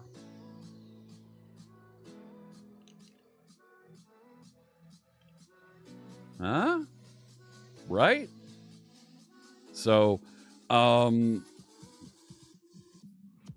a big fan of Gunner glasses. There's a link down below. You can get 15% off Gunner glasses using my code. It's the biggest non-sale coupon that you can find on the internet. So, because I'm a what's it called? I'm an ambassador, a Gunner ambassador. So you'll see me wearing Gunner glasses on a lot of different streams and whatnot. So, yeah, big fan of them. If you have an HSA, FSA account here in the States that your employer is paying for, you can get a pair of glasses effectively for free, and your insurance or your employer will pay for them. So, I do not have the Diva look. No, not the Porsche mode. So they sent me a new pair of glasses. These are the Overwatch special. Now there's two types coming in the Overwatch special. Okay, there is a Overwatch branded series of glasses coming, and I got them first. Check out the wipe cloth that they give you. Look at that! Look at that! Reinhardt and May, and a little Winston in the background, a little Mercy up top. Cool. All right. I'm liking that for a glasses cloth. And check out the case. So nice bag with Overwatch logo and the Gunner logo. On the other side, there's Tracer. Who's that at the top? And Echo up top. So a couple of the characters you can play in the game Overwatch. May is not Bay. I'm not going to disagree with you on that one. And here's the glasses. These look like one of the other models. They're Overwatch 2 Ultimate. Check out. Overwatch logo on the side, orange trim around the back, another Overwatch logo on the side, right?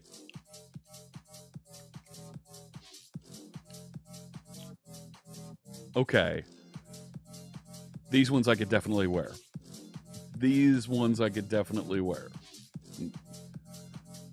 Pretty cool. Now there is a Diva version coming that are blue, that are the powder blue and red. It's the shape of them is more designed for a woman's face, for a feminine face. I don't want to say just women. I want to make sure I include everybody. But for a more feminine face, I can't wear them right now because I'm not wearing my contacts, so I got to wear my prescription ones. I'll wear these on another stream. But they look very cool. I definitely like that. So big fan of what Gunner does to help us protect our eyes. They're stylish. They look cool. Check them out. Gunner.com. All right. No contact Sunday. I haven't been wearing contacts for a while. I've been going with my prescription glasses for a bit. So yeah, I believe, don't I have a Gunner command?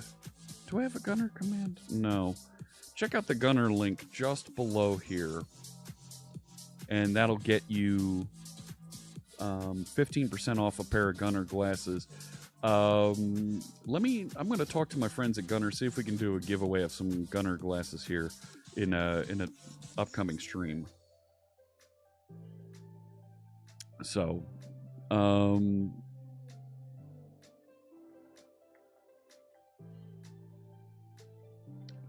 let me,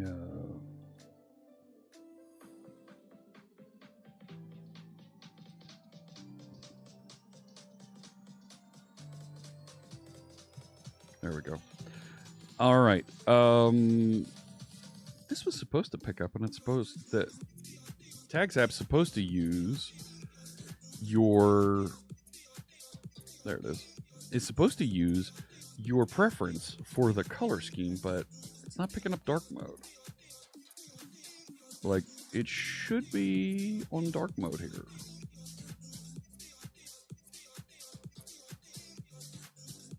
Like, if I... What the heck? There we go. Go back over to Firefox and go to that location. Yeah, get dark mode. Why isn't Chrome giving me dark mode?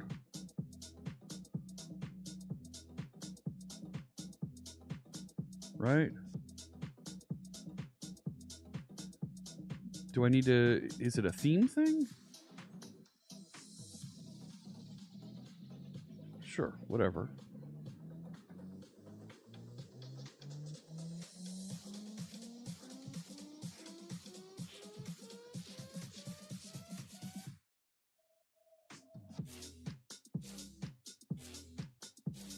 No.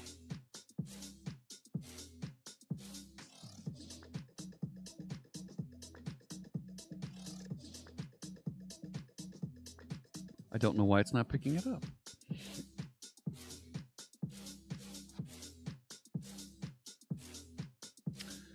That's something I'm not going to get worried about here because I think we're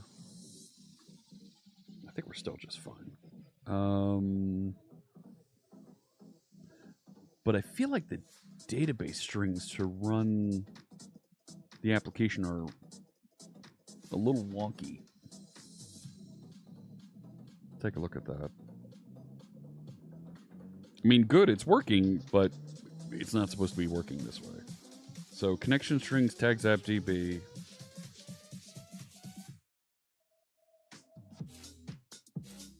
Yeah.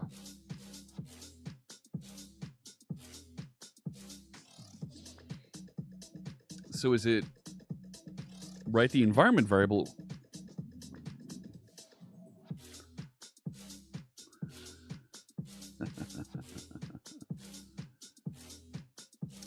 It's working. The light and dark theme is working in Firefox, which tells me it's a Chrome thing. Right, so if I go back over here to settings and right, if I change it to light,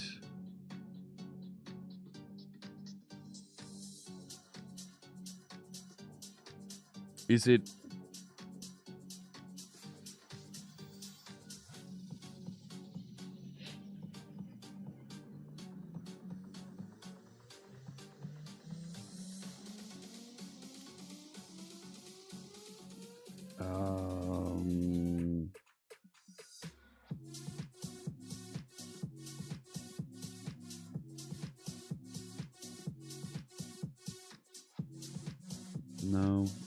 no.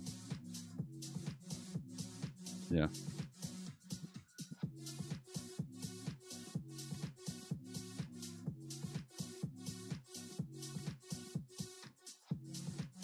No. Don't get it. I don't get it. But something changed in Chrome and it's not doing that.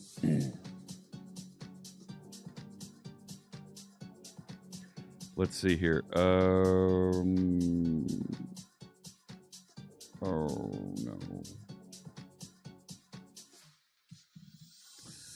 I think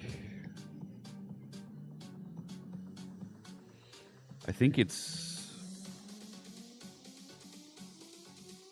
Come here, you.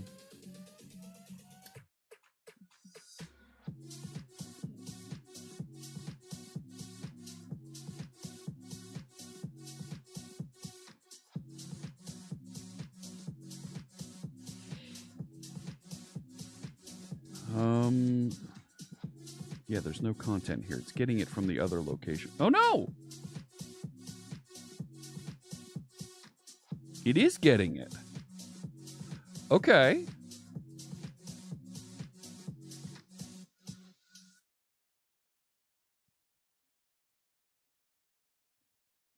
Where's it getting the configuration from?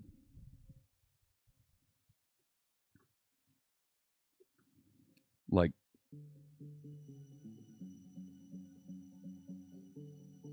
the configuration tables aren't there. I didn't put them up here, did I?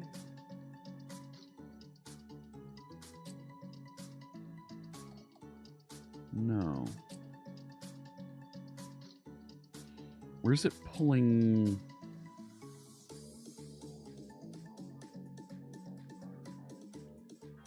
Right, because the configuration tables have the entries for the various bits in there. The various CSS themes and whatnot. Right, the customization stuff.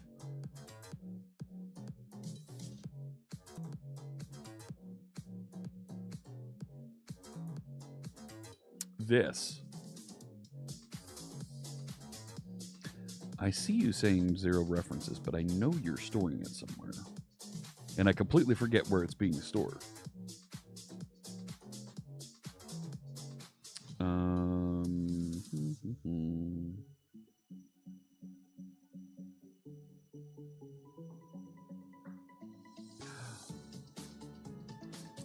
Wait a sec.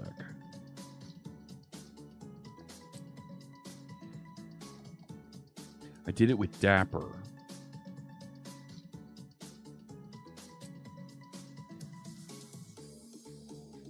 And the telemetry we got to go back and figure out. That's where it is right there.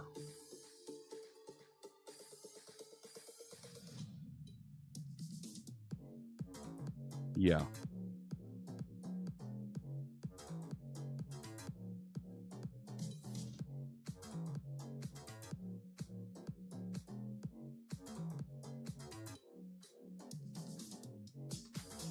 Right, it's hiding in here. Yeah. There's a configuration that's sitting in app settings. And I did that as a way to let you separate and put things in different places.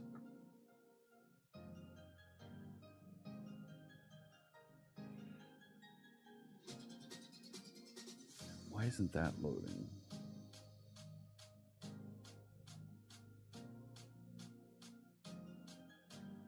Yeah.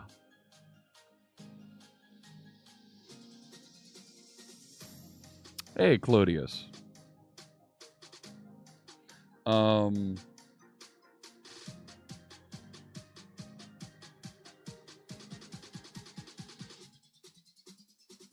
is it?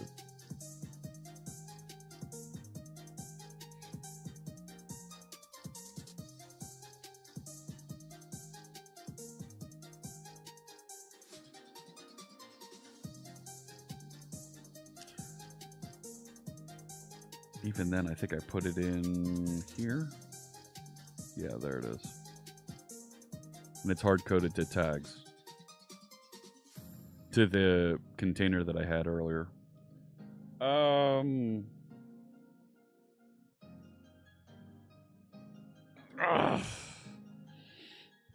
Is this an open source project? Yes, it is.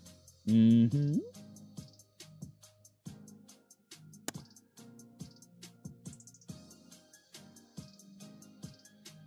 I don't need to do that anymore. I can force that to the same location. Glenn! Oh my goodness. Just resubscribed for 64 months. 64 months? Oh my gosh, my friend, thank you so much. Great to see you. Right, this was an option that I put in as I was trying to make it flexible enough so that we could move things around. And I think as we're getting more opinionated about this application, I can move this. I can remove this so that it's not looking at and pulling that information. Yeah.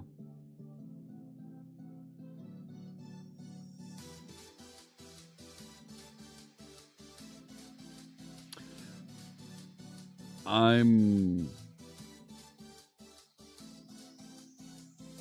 going to simplify this thing right now.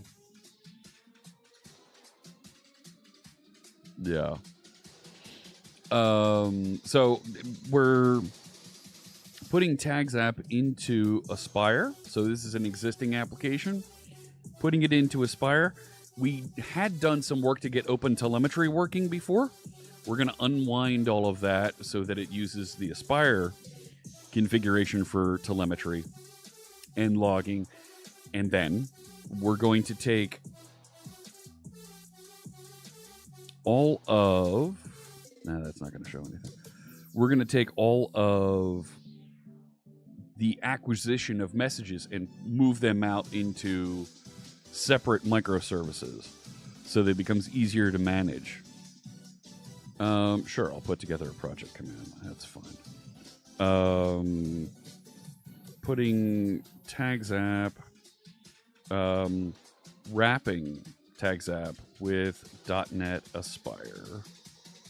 And I'll give you a link to the source code, github.com, Fritz and Friends, TagsApp. And our friend Brady Gaster had been saying for a long time that TagsApp is perfect for .NET Aspire.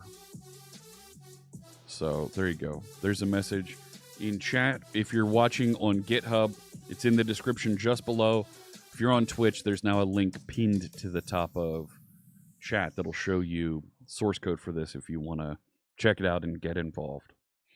So I want to start breaking that out. But I think the configuration we can kind of force now. Instead of trying to go very abstract and, hey, look, I can do all these things from all these places. No. We're going to force everything to come out of Postgres for the web version of this. We'll have things run in SQLite for the desktop version of this and drop the mic. That's where it is. We'll do unit testing, integration testing using Aspire with Playwright, and we'll refactor and get all that working at some point. Not today, but at some point. So I'm just going to comment all that out. Remove this as well. Right? Yeah, just delete it. Because we're not going to be doing this. We're going to redo that.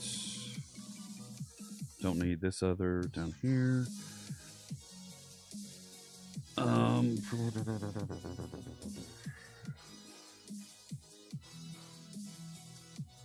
And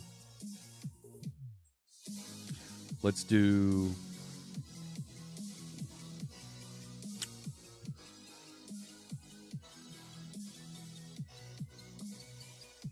sure var connection string equals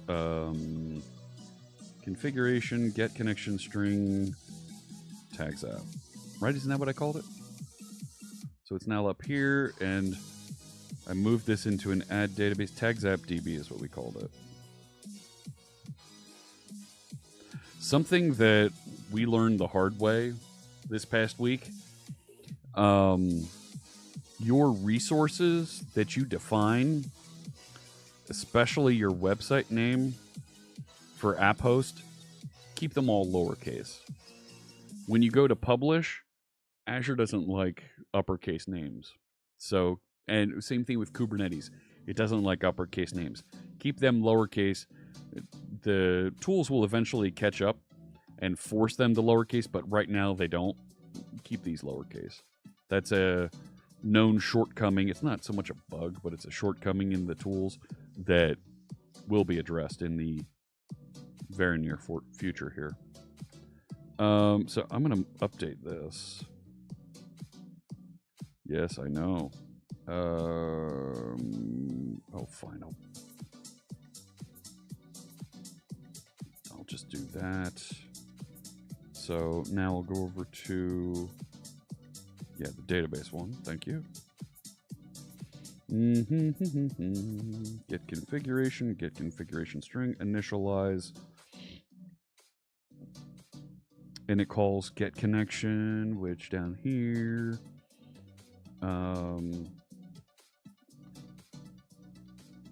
I'm gonna just whack this.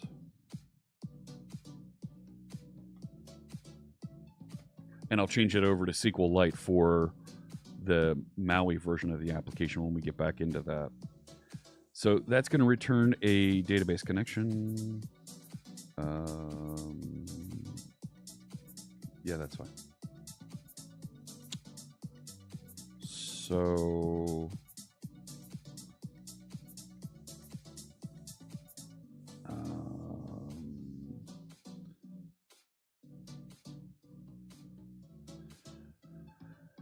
just get rid of that. Be done with it.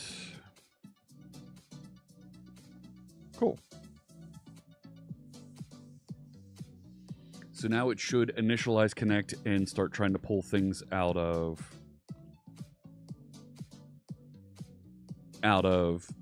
the same database that Aspire scaffolds for me. Let's see what happens.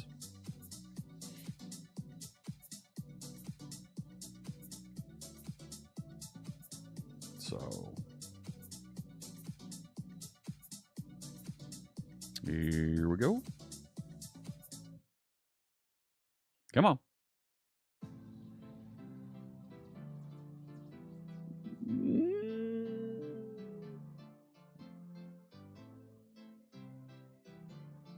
While trying to activate user store, what did I do?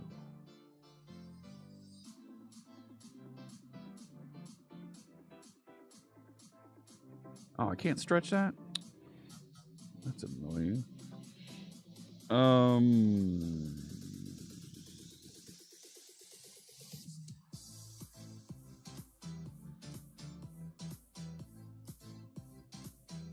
Okay, so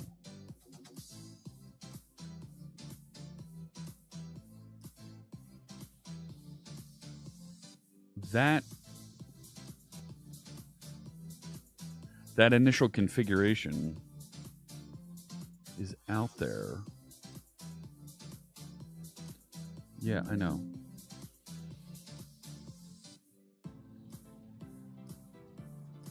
So it should have the records in the database now.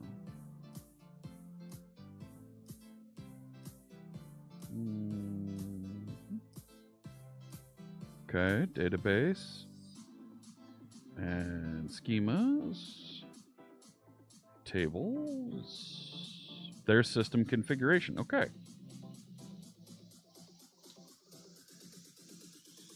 So there's no values out here yet.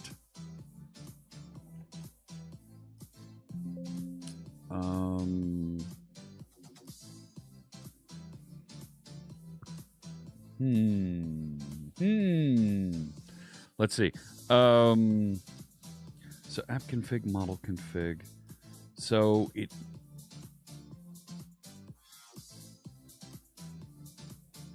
doesn't know how to bail out yet. It did. It should be in single user mode.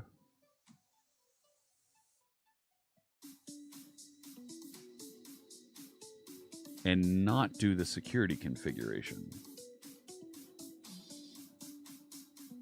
Let's go take a look at this. If it is configured. Ah, okay. Hang on. It should initialize here.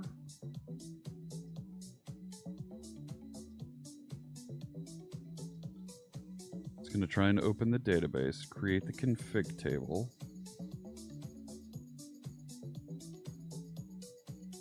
Which is just putting down that database table, which we did.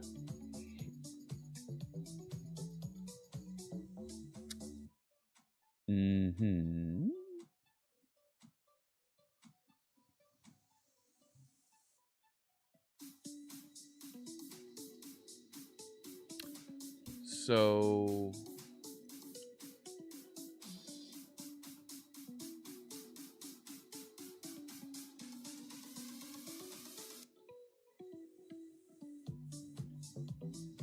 walk this back. Yeah, it should have set all that up. Restart. All of that should have been set up and wired in appropriately. I'm letting the beard grow a little bit. Let's see how long we can get it. Bang!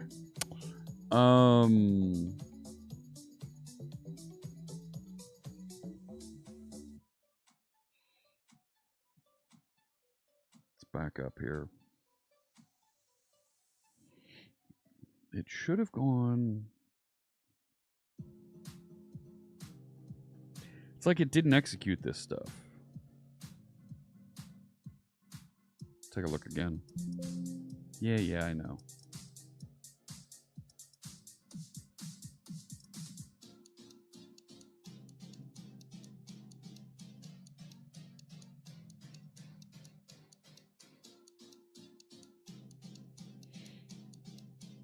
Is it configured? True, yeah.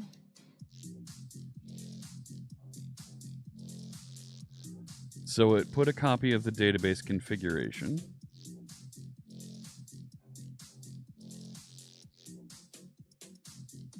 Okay. Adding all the...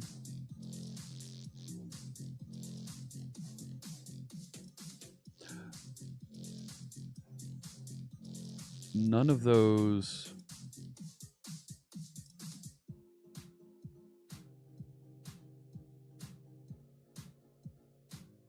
No, not that one.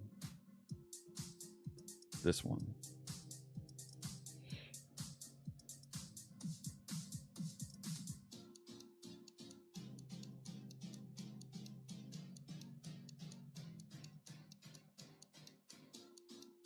Stop it. Where was I? Here.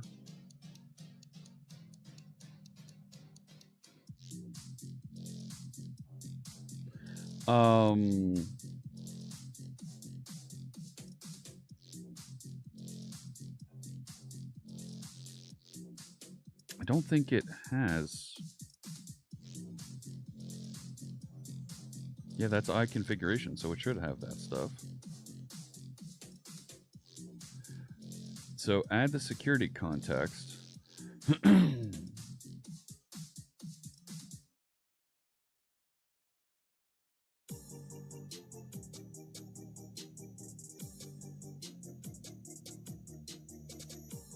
There it is.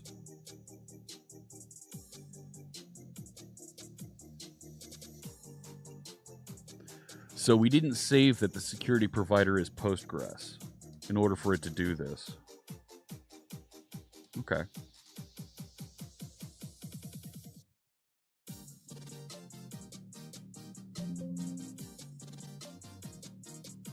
Right, that was a setting that we previously had. Yeah. So, where is that?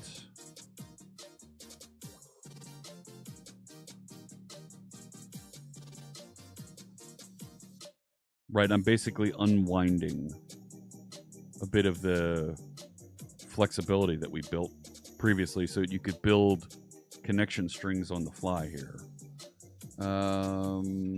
Not connection strings. You could build application configuration. No, in the current document.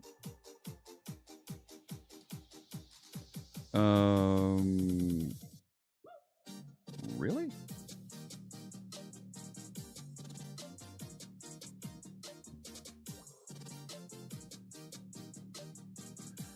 So the things that the end user can customize. That's coming out of first start configuration. So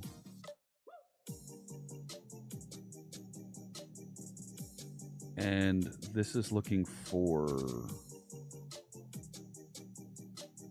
okay, so add Postgres connection services with the connection settings. What's coming out of that? And I changed it so it gets connection string. Right? Are these used anywhere? No.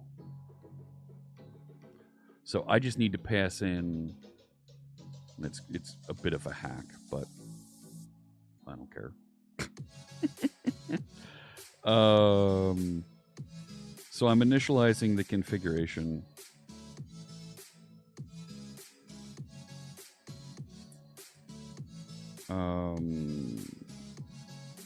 Yeah. So then I can say current connection settings.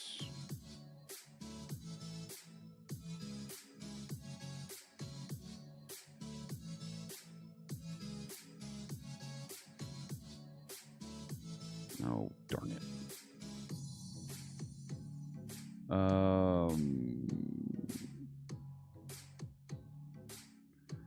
Security provider is Postgres. I bet it also...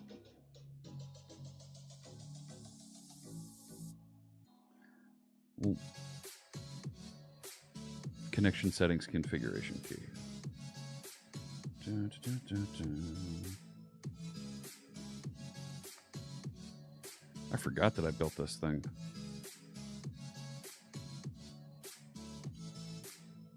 Right? No. So, content provider equals Postgres. And security provider equals Postgres. This way you could put... Yeah, await that. Oh, you can't await it. Fine.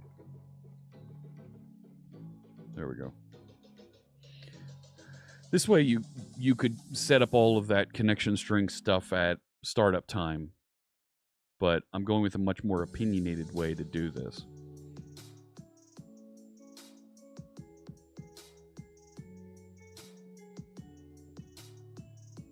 So is it configured? All that should work now. Go.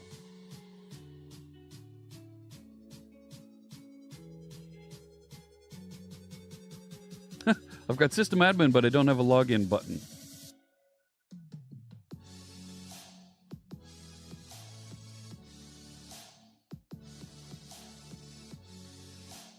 So it thinks I'm in single user mode. Oh, because I don't have any entries in the database. Yes.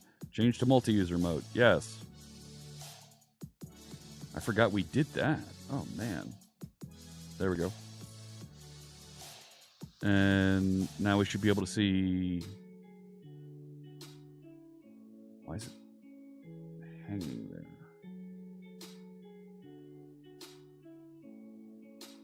Something's...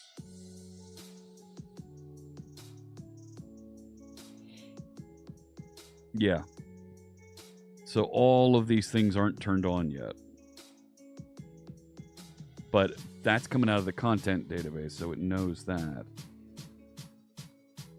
So enable Mastodon.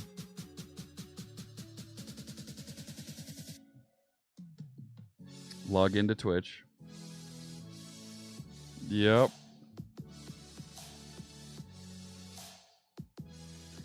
And then it'll give me tokens to do this. Let me head back over here.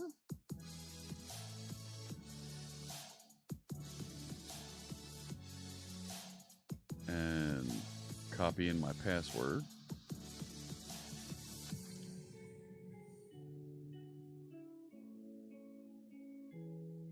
It's going to ask me to...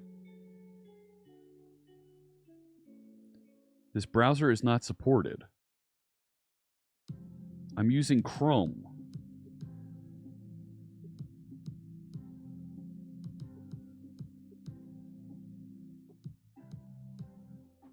You're telling me I can't use Chrome?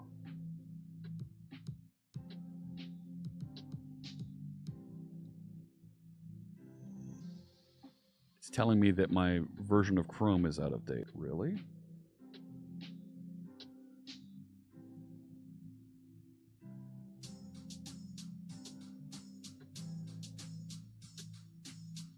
Like, it's literally not letting me log in because it's not a current version of Chrome. That makes no sense. Must have made sense to somebody at some time.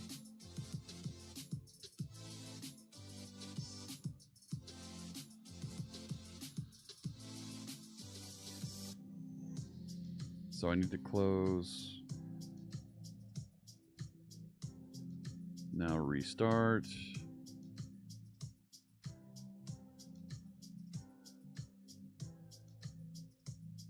Hey, Simon. It never made any sense. Yeah. You're right. So, starting up and... Now I've got a login button. Now it's getting me in.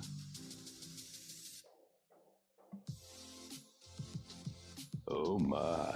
I know. I'm logging into Twitch. C# Fritz. That's not my password.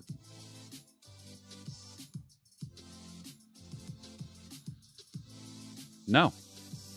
Not letting me log in. Nice. Nice. It's the official latest build. My browser is not supported. That's such a pain in the neck.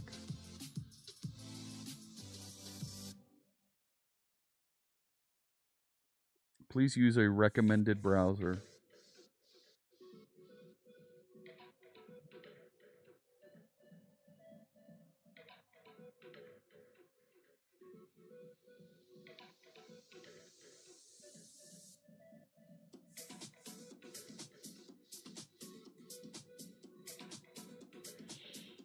It says clear my cache.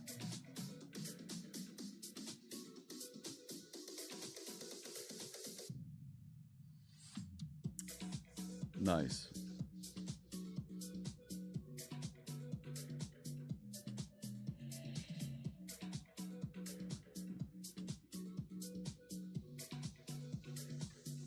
Yeah.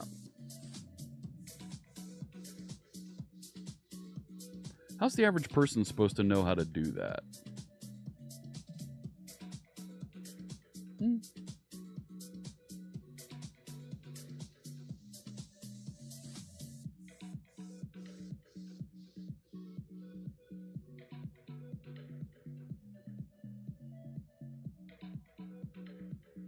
Tried in incognito mode?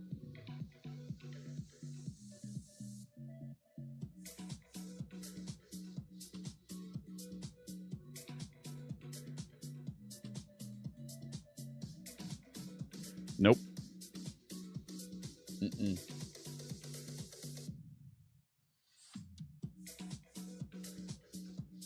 Wow.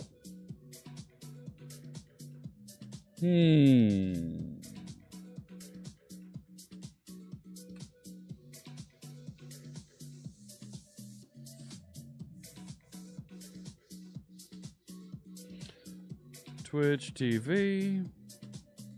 Log in.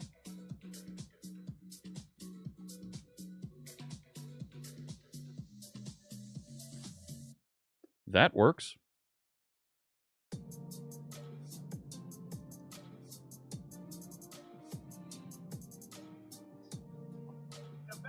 Developers. Hey there, Worma? Okay. Welcome. See this right here? I've run into enough times where I've been demoing and showing things off, where I've told it to start an Aspire application with the wrong startup project, jumping right into, in my case, the Blazor application, and not the app host. That I think I submitted some feedback to the team that if Visual Studio has detected that it's hosting an Aspire configured solution, and this is not the app host, when you go to press start, put up a warning that says, hey, wait a sec, are you sure you didn't mean to start the app host? With a checkbox there that says, don't remind me about this again for this solution. Just because I've hit enough times, and I know other developers are going to hit this, that you try and launch that and you're on the wrong project and it doesn't know how to connect to things. So, we also don't have moderation turned on. But if I try and do that... No, we're in a different browser, right? I'm in as a different user here. And other profiles. This isn't the same.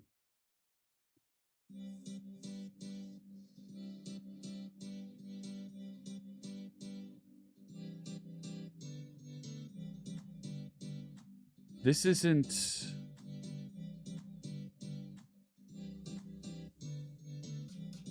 the same.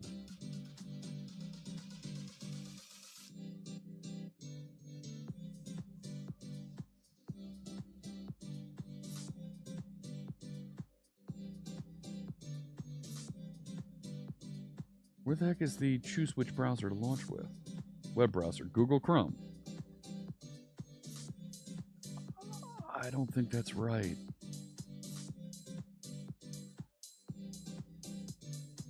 I don't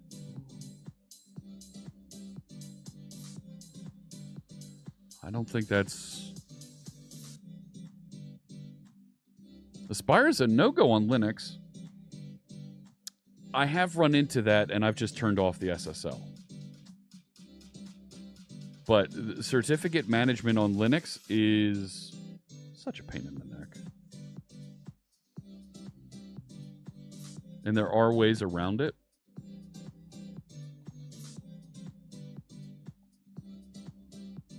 But, like, that level of customization is something that you kind of opted into on Linux. Okay, so do that. Yeah, I know.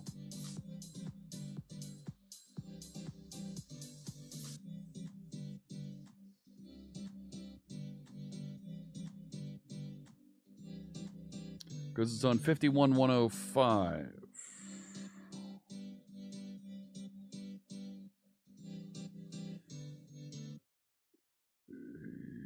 Yeah.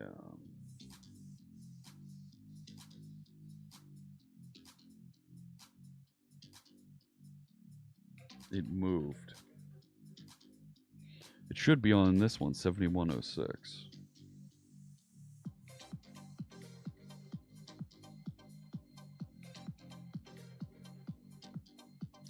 $70.82, no.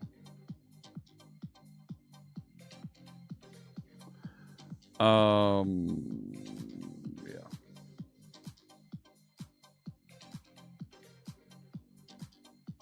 Let's go back here.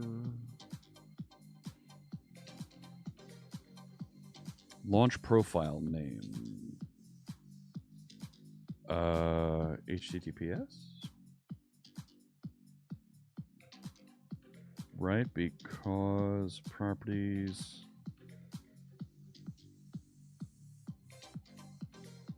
That's on 7106, not 7108.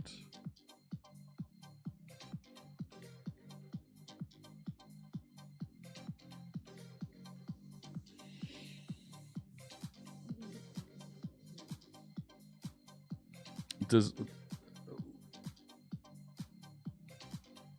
I've tried the .NET dev certs on my Linux machine and it hasn't worked.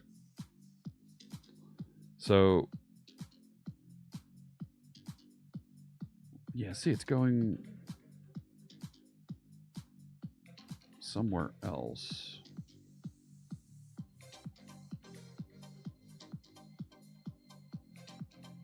$70.82.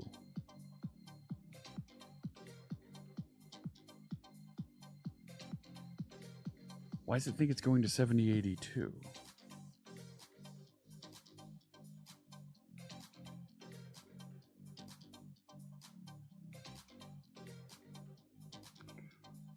The redirect URI, no.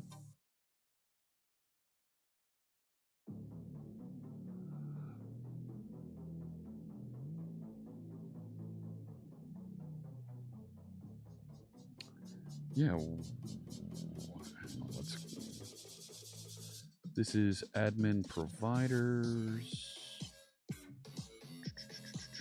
components, admin providers, and then there's stuff out of the WebAssembly bits here.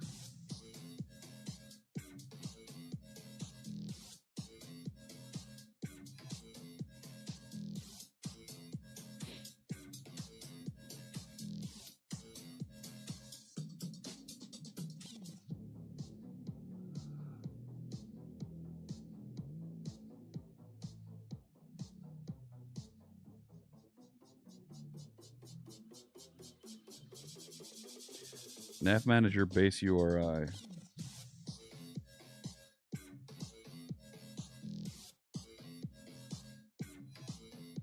$71.06.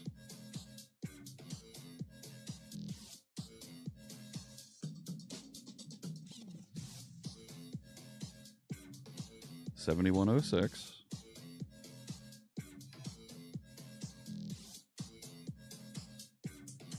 But it wants to go back to 7082.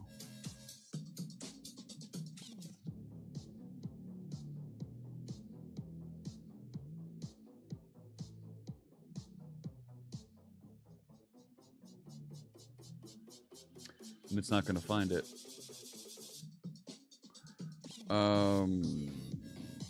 Let me check my console. I'm almost out of time here. Yeah, my console.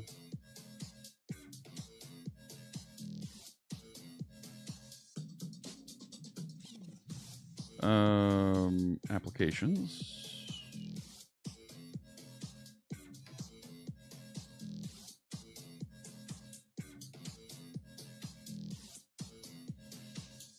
Yeah, it just has localhost as a redirect URL.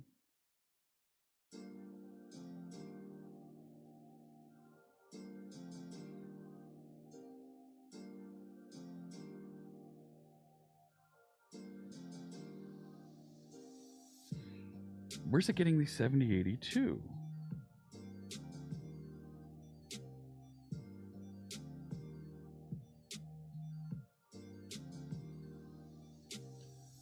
Well, we've made good progress, but I gotta figure out where that 7082 is coming from.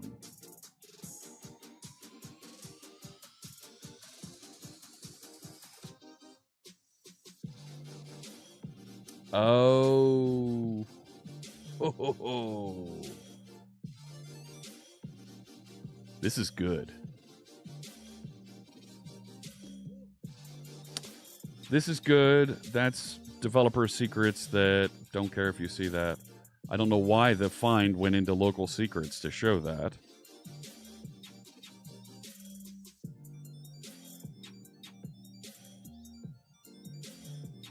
Why did find in solution go into user secrets?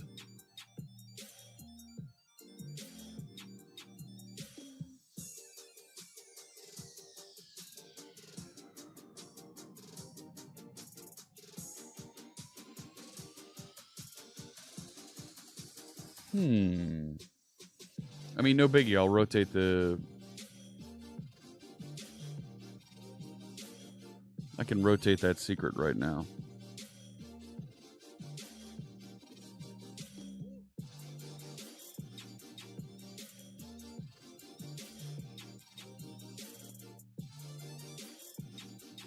No, local settings. And I hard-coded the secret in there. That's actually not the client ID that I'm looking at.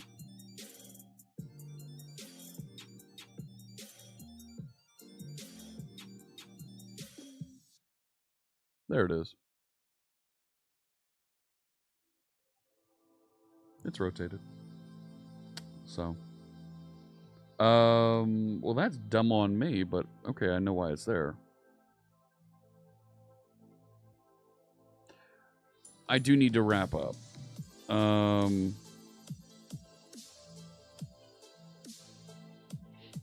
Let me, I'm going to leave that up right there so that I can paste in the new one.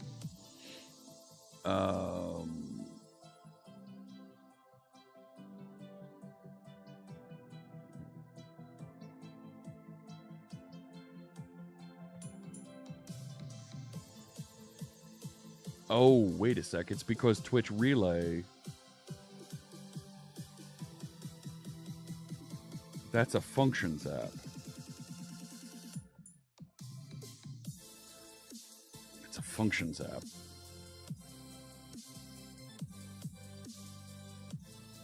I can't run that with Aspire. So we've got some options. I can rewrite that so that it's an app, so that it's a straight API. Not hard, but I wrote it as a functions app.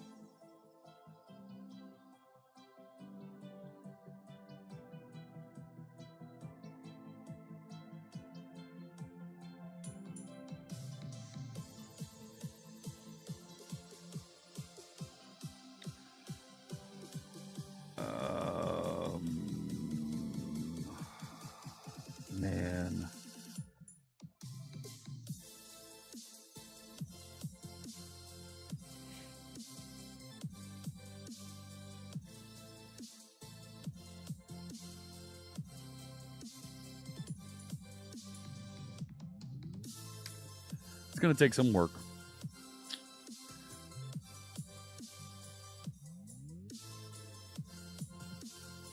It's the next big thing that the team works on. That's fair. Add it as an endpoint. I can add it as an executable that runs with the functions emulator, so that it runs in development mode. Like literally call, what is it, func, and then the name of the project, and it'll start up and run it. That's the way we run it on Linux systems. So static web apps are losing more and more value to me.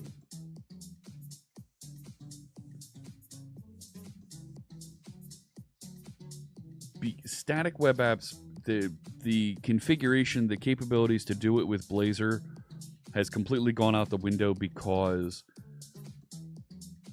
it's more efficient and easier and cheaper for me to run an Azure Container app with static rendering of a server-side rendered Blazor application. Because it'll just generate everything, output cache it to the nines in my Redis cache, and done. There's no indicator these folks are using JavaScript static web apps with, yeah. I hear you. For me as a .NET developer, the new capabilities of Blazor make it faster, easier, cheaper for me to run as an Azure Container app with the scalability options that I have there and the ability to easily integrate with other containers. Hey, thank you, Junie.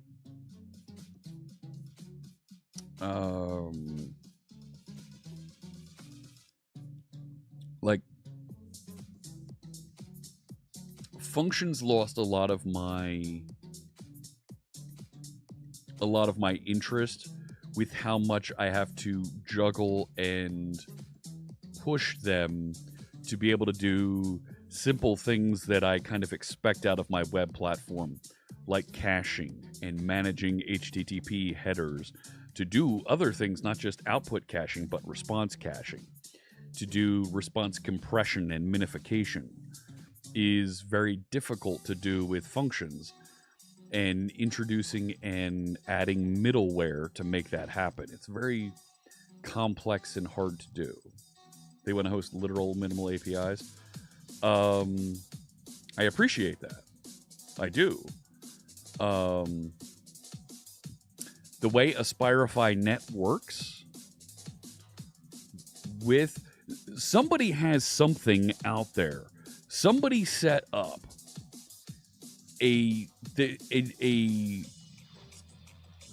some sort of a service that is literally pinging and getting Aspirify.net every 5 minutes. It's outside of me, but there is something that hits it and requests the entire contents of the website every 5 minutes. I can see it on the Azure dashboard, but I don't know where it's coming from, and part of me wants to block it.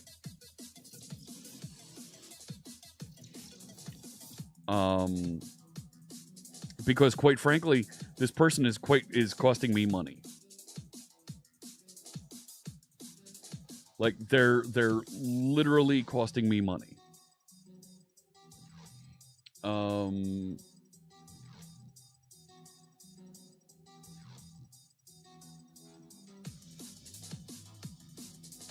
I might have actually got them shut off at this. Hang on.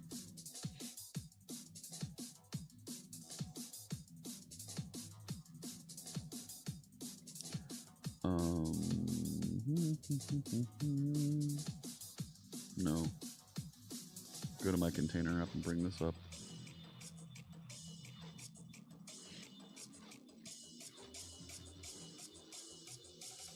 Yeah, there it is. But every 5 minutes, there is a request to the website. They're blocking cookies. but I can absolutely see these requests coming in, and that they're hitting it right every 5 minutes like clockwork. So,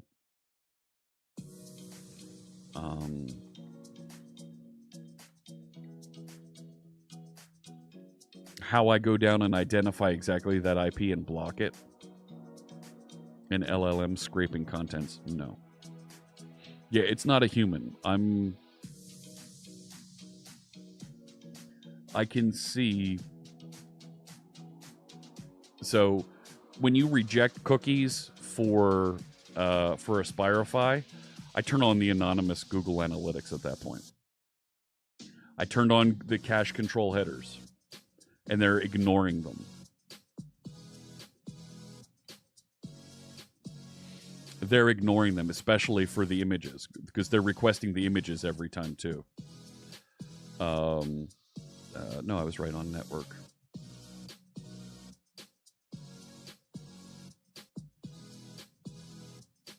So, that shouldn't be on no cache, no store. What the heck? No. I turned on response caching for this.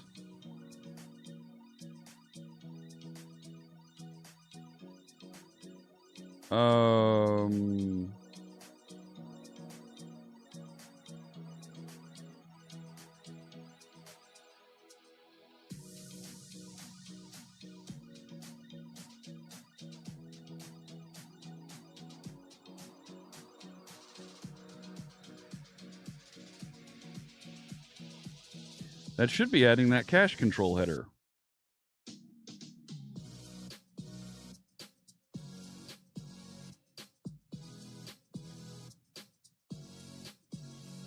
And man, the number of things like this that you have to do when you get out to the internet.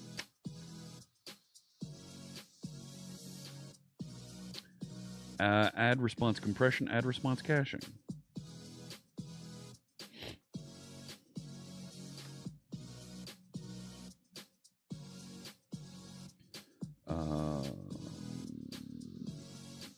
Yeah, there's nothing there to set the duration.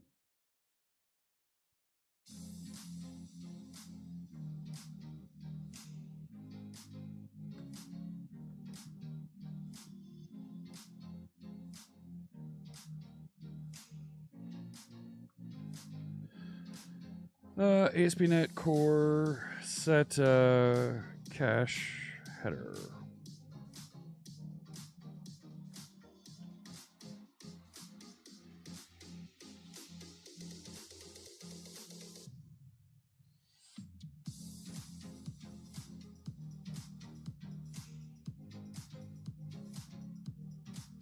Is it because I didn't put a response cache on the top?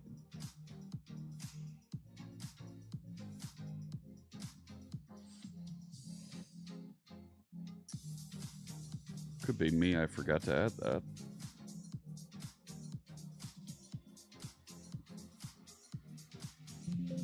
Nope.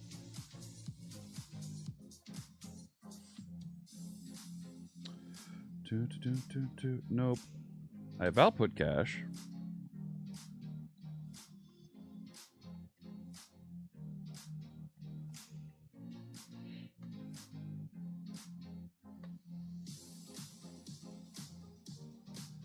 And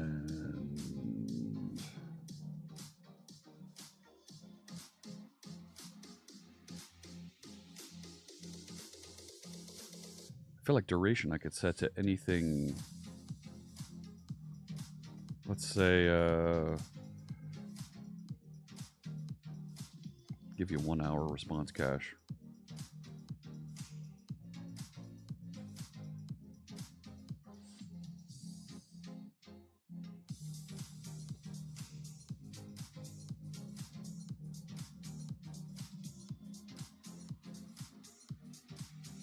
Just to make sure the response cache header is coming through it on the home page. I would go over to the article page and set the response cache header to like a week.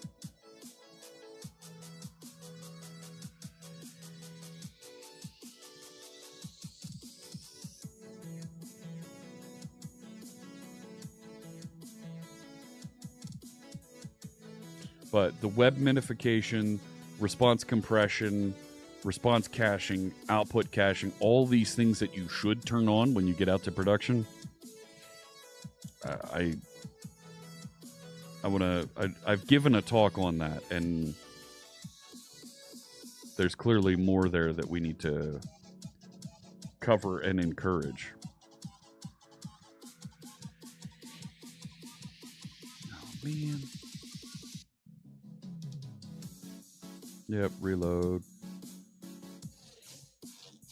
You're going to give me the turtle on that? Come on now. No cache, no store.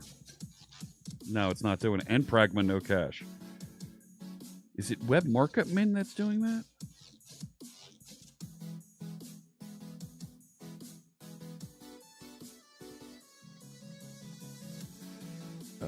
No, that one.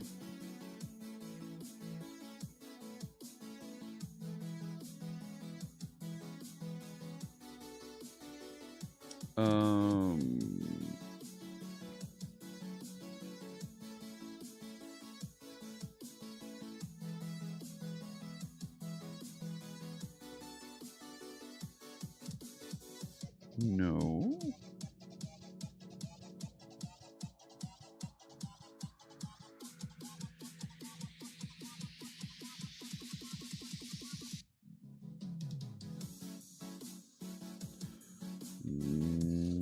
Well, hang on.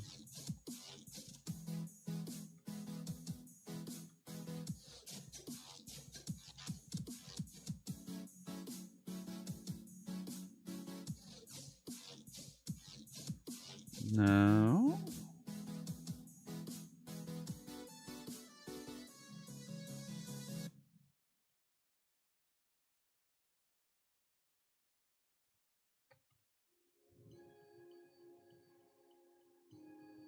I don't see it.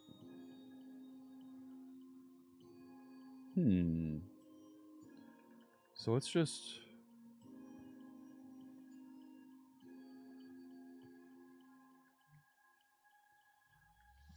remove view, restart, and see if that was it. Remove it and see if it... Do I have a link to the talk? No, I don't. Sorry.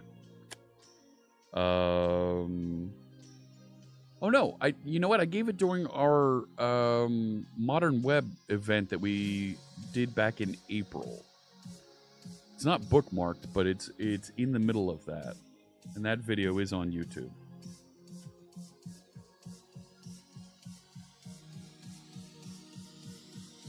There it is, loaded, starting all the things, waiting for this to start up.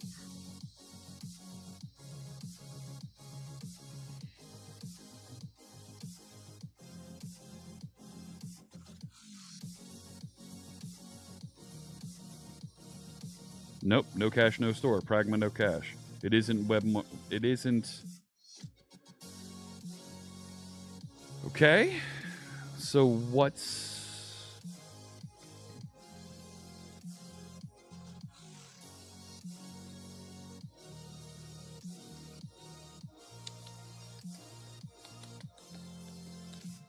Oh, wait.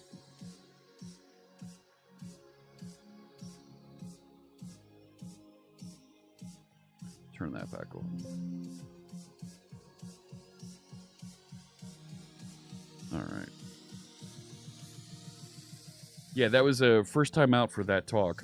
I had been writing it for some time. And I've pitched it to a couple of conferences, user groups. Nobody wants it. Nobody's interested in get your Blazor app ready for the public internet. Get your ASP.NET app for the public internet. Like, nobody wants to talk about those things. So, like, that's fine. I'll run it during .NET Conf. I'll run it during my own damn show.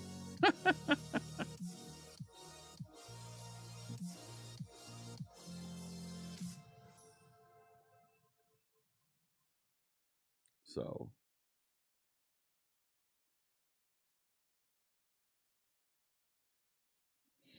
And we turned on response compression, so... Nope.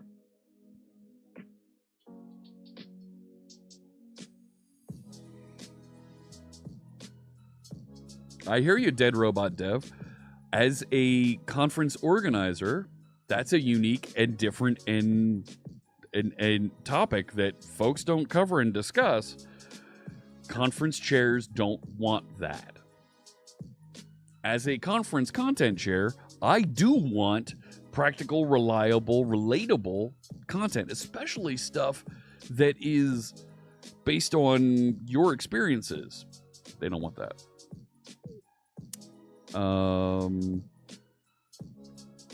So, and that's a little bit of frustration that I have with, yeah. So I actually hard code cache control for static files here. You only want practical content? Sorry, they're busy bringing in the learn how to fly a drone talk, or the learn how to cache your JavaScript whatever talk that some of these big thinkers are bringing. Like, okay, like I've literally pitched talks talks about how to build this website. I'm not interested. Okay. So that's why, another reason why I say, if you want practical, real content, watch my events, because I'm more in touch with what you actually need to learn. Like, even I'm going to take a shot at Build. Even the content presented at Build, it wasn't until the second half of Damien and David's session that it was like, okay, here's something real you can use with Aspire. If there was only a set of .NET focused events that I had influence over, right, Glenn? If only I can keep my my budget. So here's the deal. It for practical content it does. Oh, darn it! I need to. So this isn't actually doing the things here. I'm going to need to back up and figure out what's going on there. I need to wrap this up because I'm now over on time. I'll tell you this. I have a company, and I have several sponsors that are interested in having me run a series of workshop training events up and down the East Coast of the United States that I'm looking at planning, organizing, and running with zero Microsoft budget. So we're not going to be controlled by the marketing movement of the moment, to actually get you practical, real training things that helps you as a developer do more.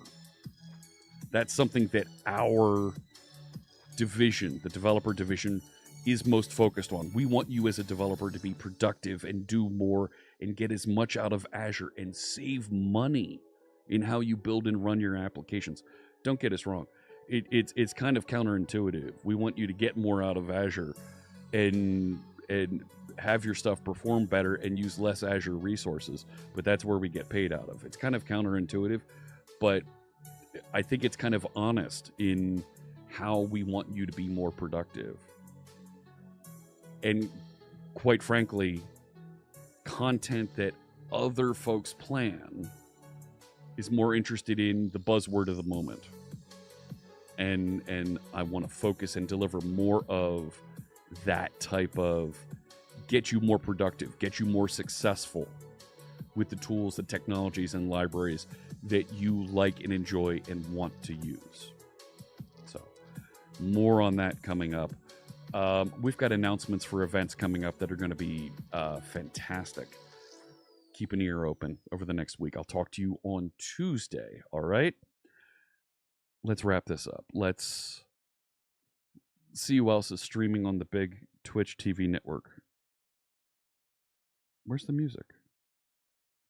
You're supposed to be playing music. That's not playing.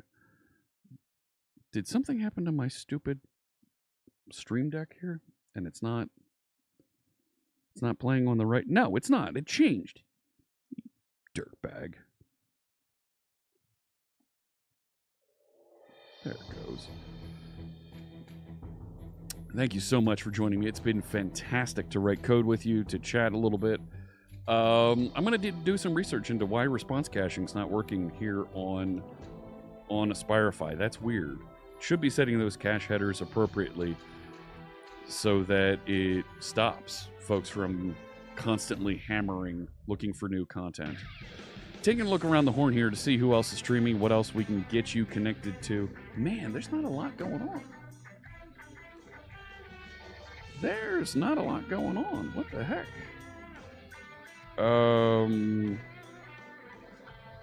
Let's see. I'm going to get you tuned in and joining. Huh.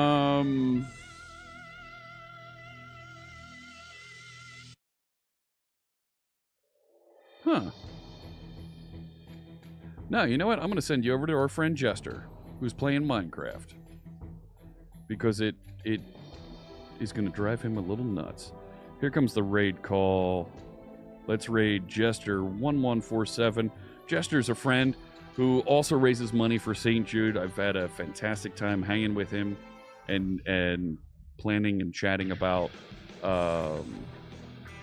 charity work and other things that we can do to improve streaming here. Have a fantastic rest of your day. Happy Father's Day to the fathers out there, and I will see you on Tuesday, all right? I wish you good health and good coding. Take care.